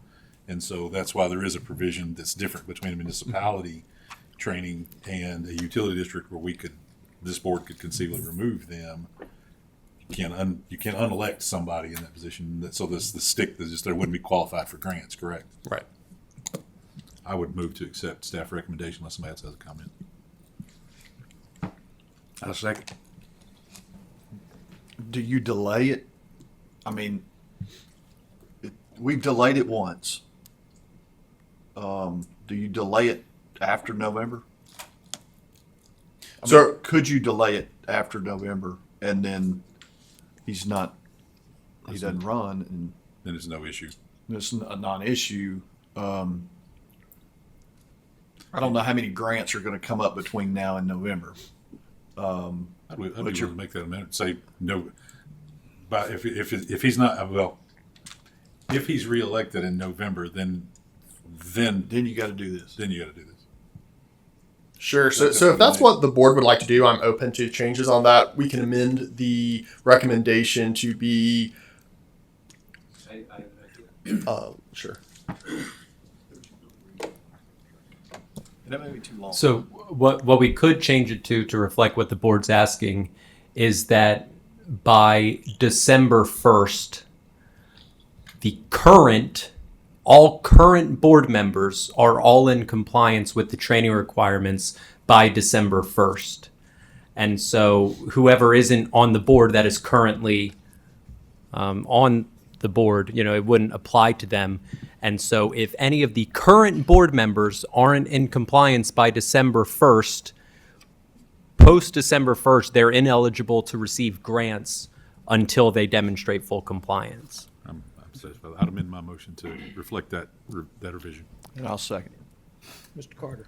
I'd just be concerned about precedent again that we're setting when we're allowing for, I know it's specific, and I'm not against allowing it in this situation, but we might run into an issue where people in their last year of their term, I'm just not going to get the training. I'm older, I got health issues, so I'll be concerned about the precedent that we're setting, but I'm not opposed to it, but just something to take note of.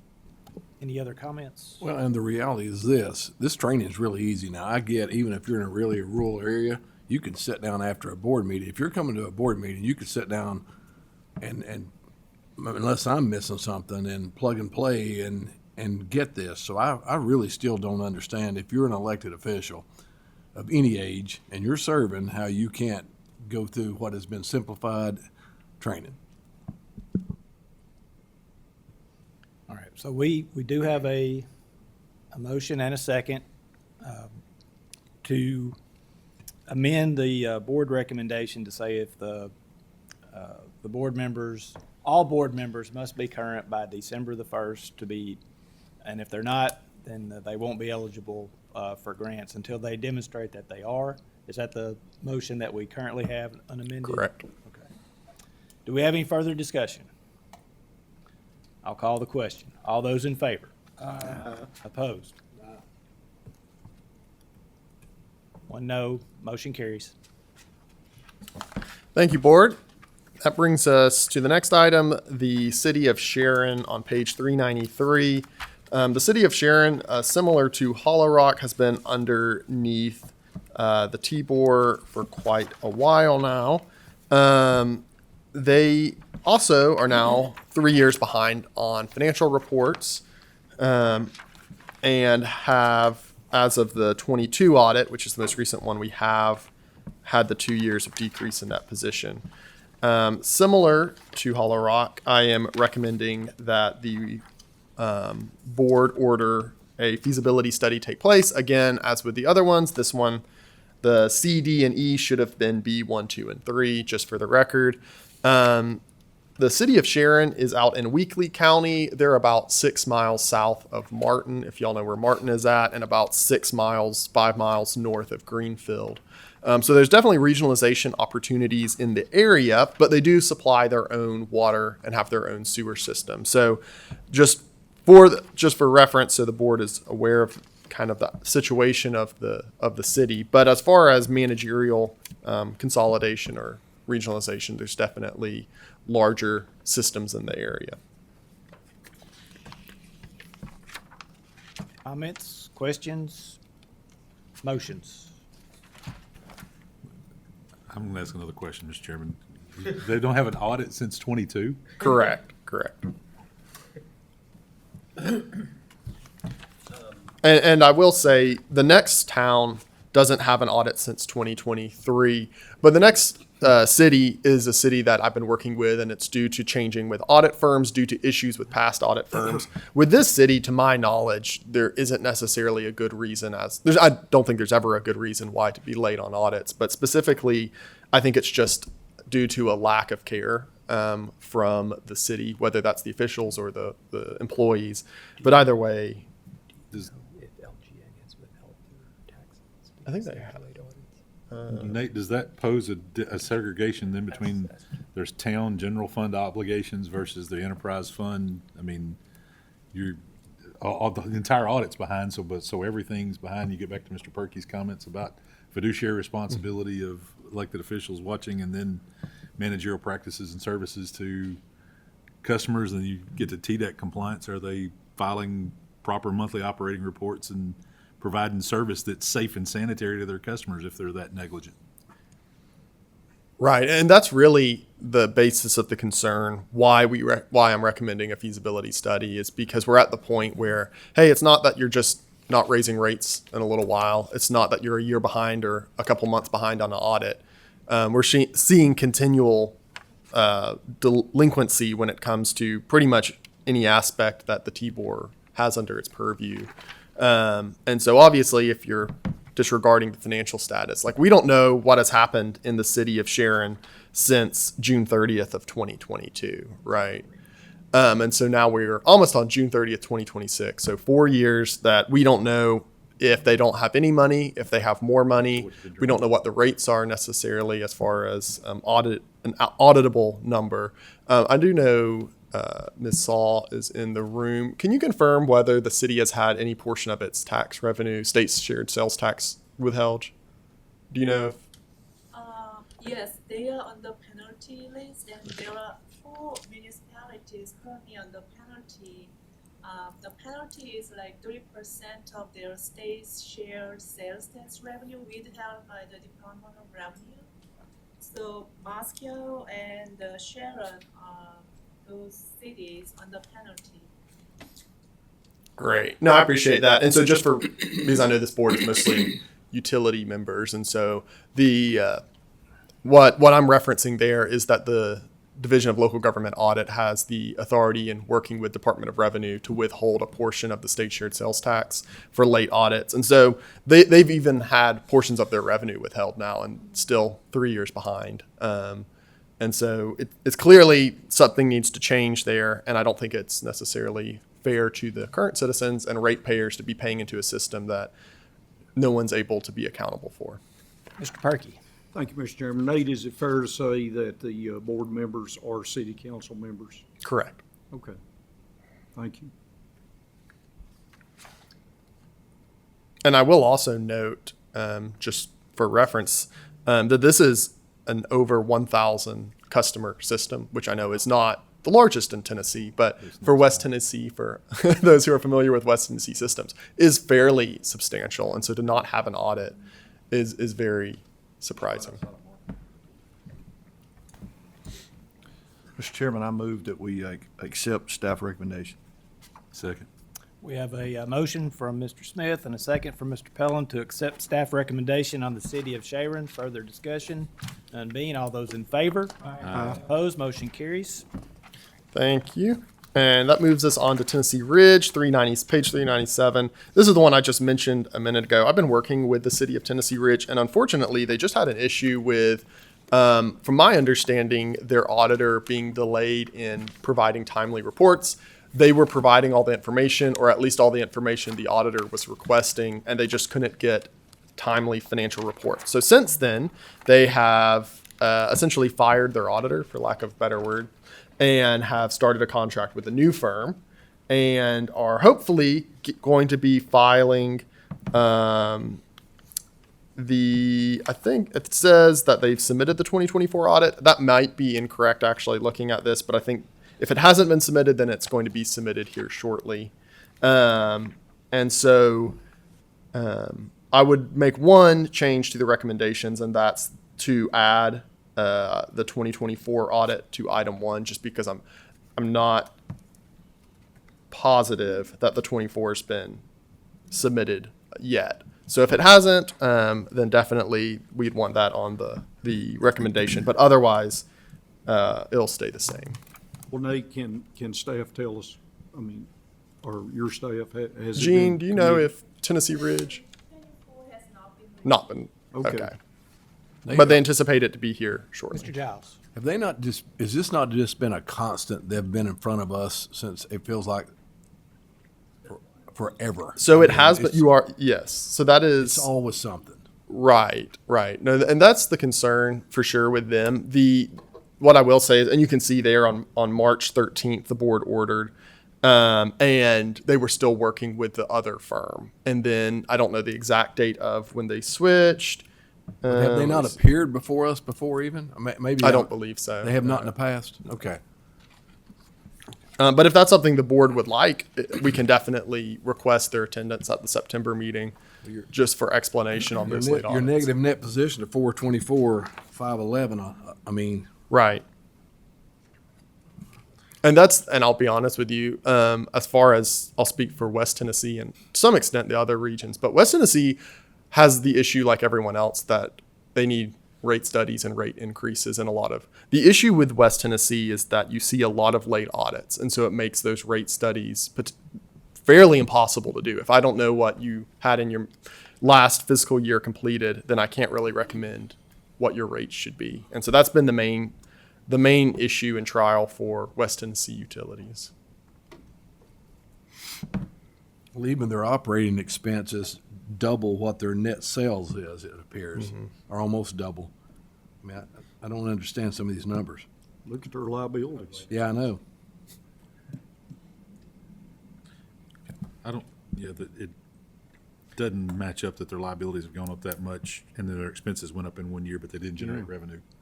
I mean, how do you project your operations, but you didn't? I don't know. Right. And if that's something that the board would like staff to look more into, I'm more than happy to amend the order to add that item to look into, either asking the individuals from the board, the manager, to come and speak at the September meeting, if that's what y'all want, and us to look into this more. I personally think that that's a good idea, that we actually have them appear and answer some of these questions.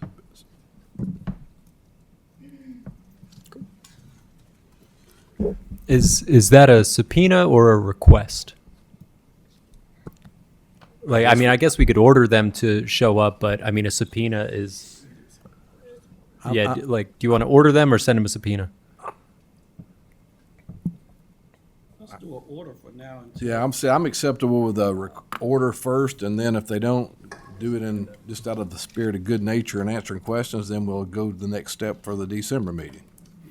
Yeah, our order be good, especially since they have so many financials, and we could just add that on, just, a bigger picture of what's missing.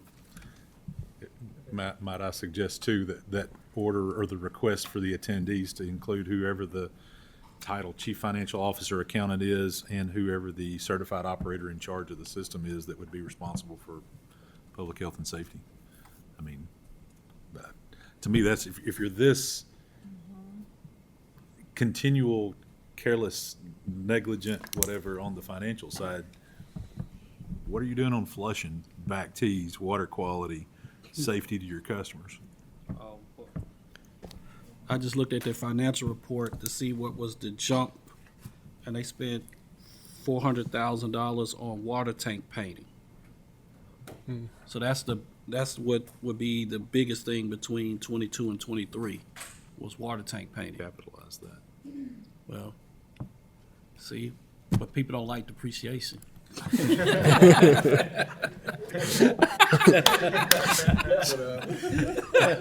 So we'll go negative 6 years in a row, get hammered by T-Board. So just to make sure we're all on the same board, I think right now the recommendation would be to amend and add the 2024 audit into item 1. Keep everything else. I'm comfortable if the board is keeping everything else the same because we are saying that they can't issue debt or receive grants without consent of board staff in there, but still giving them the extension just to get those in. And then we will be requesting the attendance of the mayor, the certified operator, and the chief financial manager, whether that's the recorder or CMFO, whoever that is, at the next regularly scheduled T-Board meeting. And then if y'all don't like what they have to say at the September meeting, we can change those due dates if y'all see fit. Entertain a motion. Paula Mitchell here. Can I ask a question, Yeah. please? So could you help me understand the difference in the city of Moscow's kind of staff recommendation for no state, let's see, there was one of the recommendations that was specific Right. to not receiving grants from the TLDA.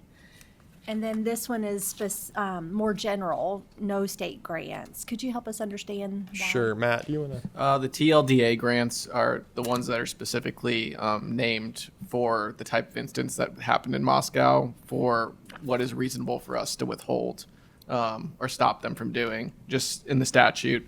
This is more general just because there's not a statute that specifically speaks to what type of grant can be withheld or stopped. Okay, thanks, Nate.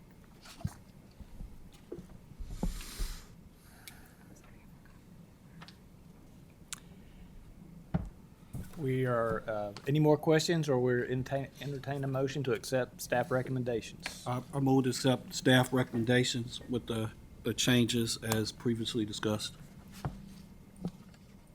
A second. We have a motion from Mr. Hampton and a second from Mr. Giles to accept staff recommendations as amended for the city of Tennessee Ridge. That included the order of asking them to come to the next meeting. All those in favor? Aye. Opposed? Cool. And so that gets us to the last item for West Tennessee, which is the town of Troy. And this is actually the only one on here that's a pretty normal case. It's just a standard decrease in that position, though they are 1 year late, I believe, on their audits, unless it's come out really, really recently. So the 23 and 24 audits. And so at this time, we're just requesting that they complete a rate study. It's a fairly small change, if you see there on page 402, just the 14,000, roughly 15,000, and then the 6,600. However, like we do with any other decrease in that position case, we're just asking for rate study to be completed.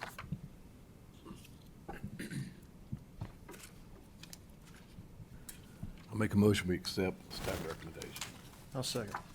We have a motion from Mr. Giles, a second from Mr. Smith to accept staff recommendations for the town of Troy. Any further discussion? None being, all those in favor? Aye. Opposed? Motion carries. Thank you so much. All right, thank you, Nate. Board, we're in the final stretch of our board meeting. Let's see how fast we can get this done. On page 404, you'll find an email and a letter from Mr. Buddy Petty. Some of y'all may be familiar with Mr. Petty. He does work through his company, Rate Studies Incorporated. So they do some rate studies for entities under us, along with just other utilities in Tennessee. And so he has made a request of the TBOR. I am not providing a recommendation on this. I'm going to leave this up to the board. But his request essentially is this. You know, whenever we have municipal systems in front of the TBOR, we ask for a justification of the rates that are charged for inside customers versus outside the city limit customers for that utility. Mr. Petty is contending that sometimes that can be difficult for a smaller utility to figure out. And so what he has requested is that instead what the TBOR do is moving forward, we tell a city, if you want to have inside and outside rates, they can be no higher than 150% of what the inside rates are. And if you wish to have them higher than 150%, then you'll need to get a rate study or a cost of service study to prove that they should be above 150%. One thing that I'll note is that this isn't something that we'll be blasting to all utilities in Tennessee. This is merely just how this board will operate for financially distressed utilities that come in front of our board. However, this is about setting the precedent of what we should do moving forward. Under the letter of the law, rates should be, reasonable and just. And so that is the standard by which rates should be in Tennessee. And so this is in front of y'all to see if we should consider Mr. Petty's request. Mr. Giles. I find 35 years experience that there is no justification in a 1.5. Anywhere. It just seems like it's a really arbitrary number.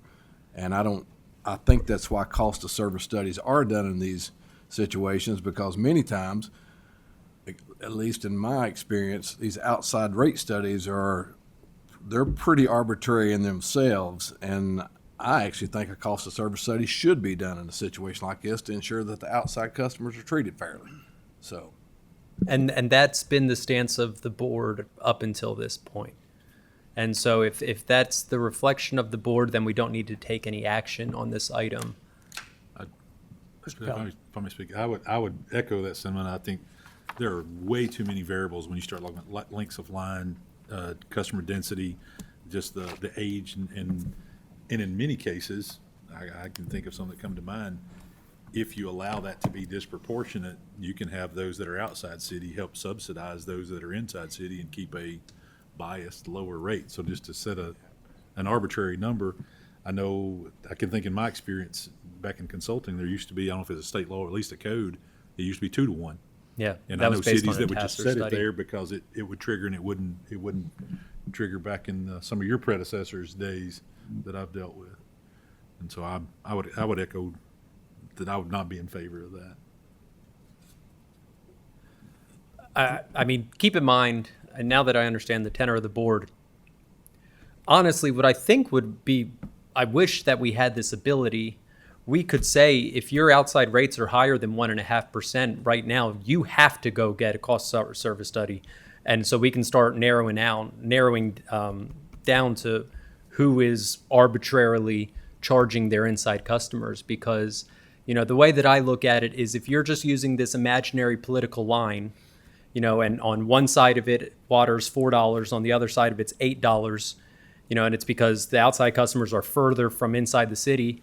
Well, you may have a customer right there at the city line, and then you may have a customer 20 miles down the road, and they're both outside. So if you're going based on how far they are, it shouldn't be that arbitrary, because in the county is a pretty broad term and can mean a lot. So we're not saying that you can't have a discrepancy, but when you have one, you need to be able to prove what it is if it seems unreasonable or unjust. So unless, does anyone have any else, or do we want to take action on this item? Mr. Stone.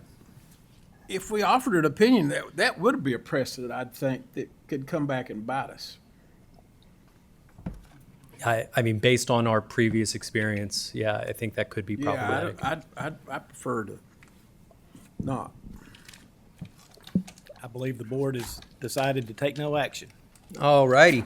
So next, board, page 408. If you recall, at the last T-Board meeting, the board gave the directive to board staff to investigate the useful life for ductile iron water pipes. And so after doing some research and corresponding with the Department of Environment and Conservation, what we've essentially established is this, is that if you ask the question, does ductile iron survive in the ground for 75 years? The answer is it depends, just like every other answer you'll ever get ever. And so it depends on a lot of things. Was it installed correctly? What kind of soil is it installed in? You know, what is it installed on? Is the soil corrosive?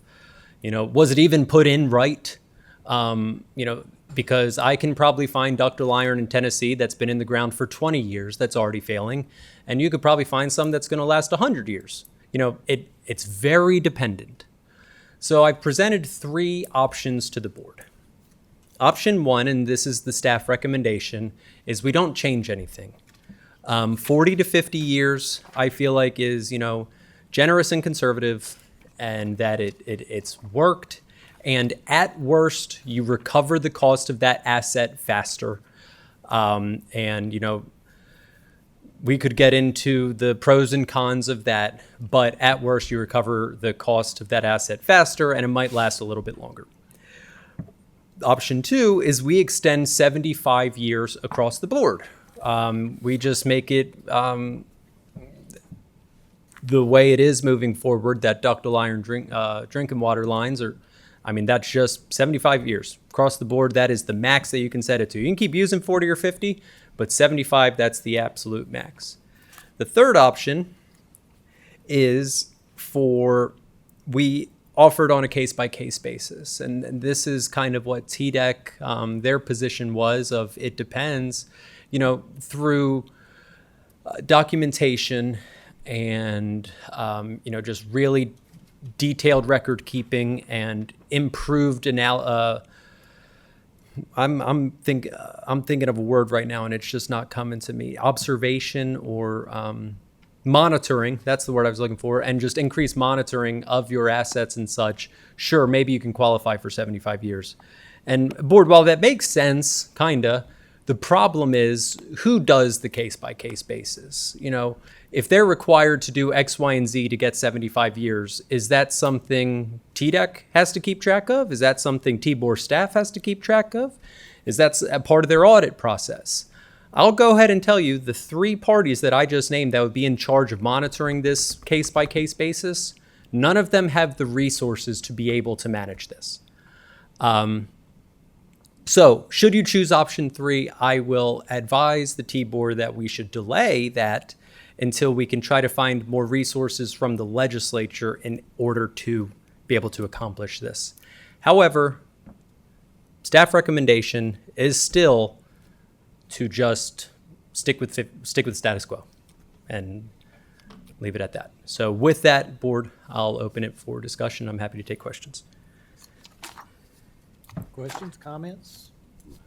I'll say I have 20-year-old pipe that we just replaced 1,000 feet of it because of the soil corrosiveness. I also have 50-year-old pipe that's in great shape.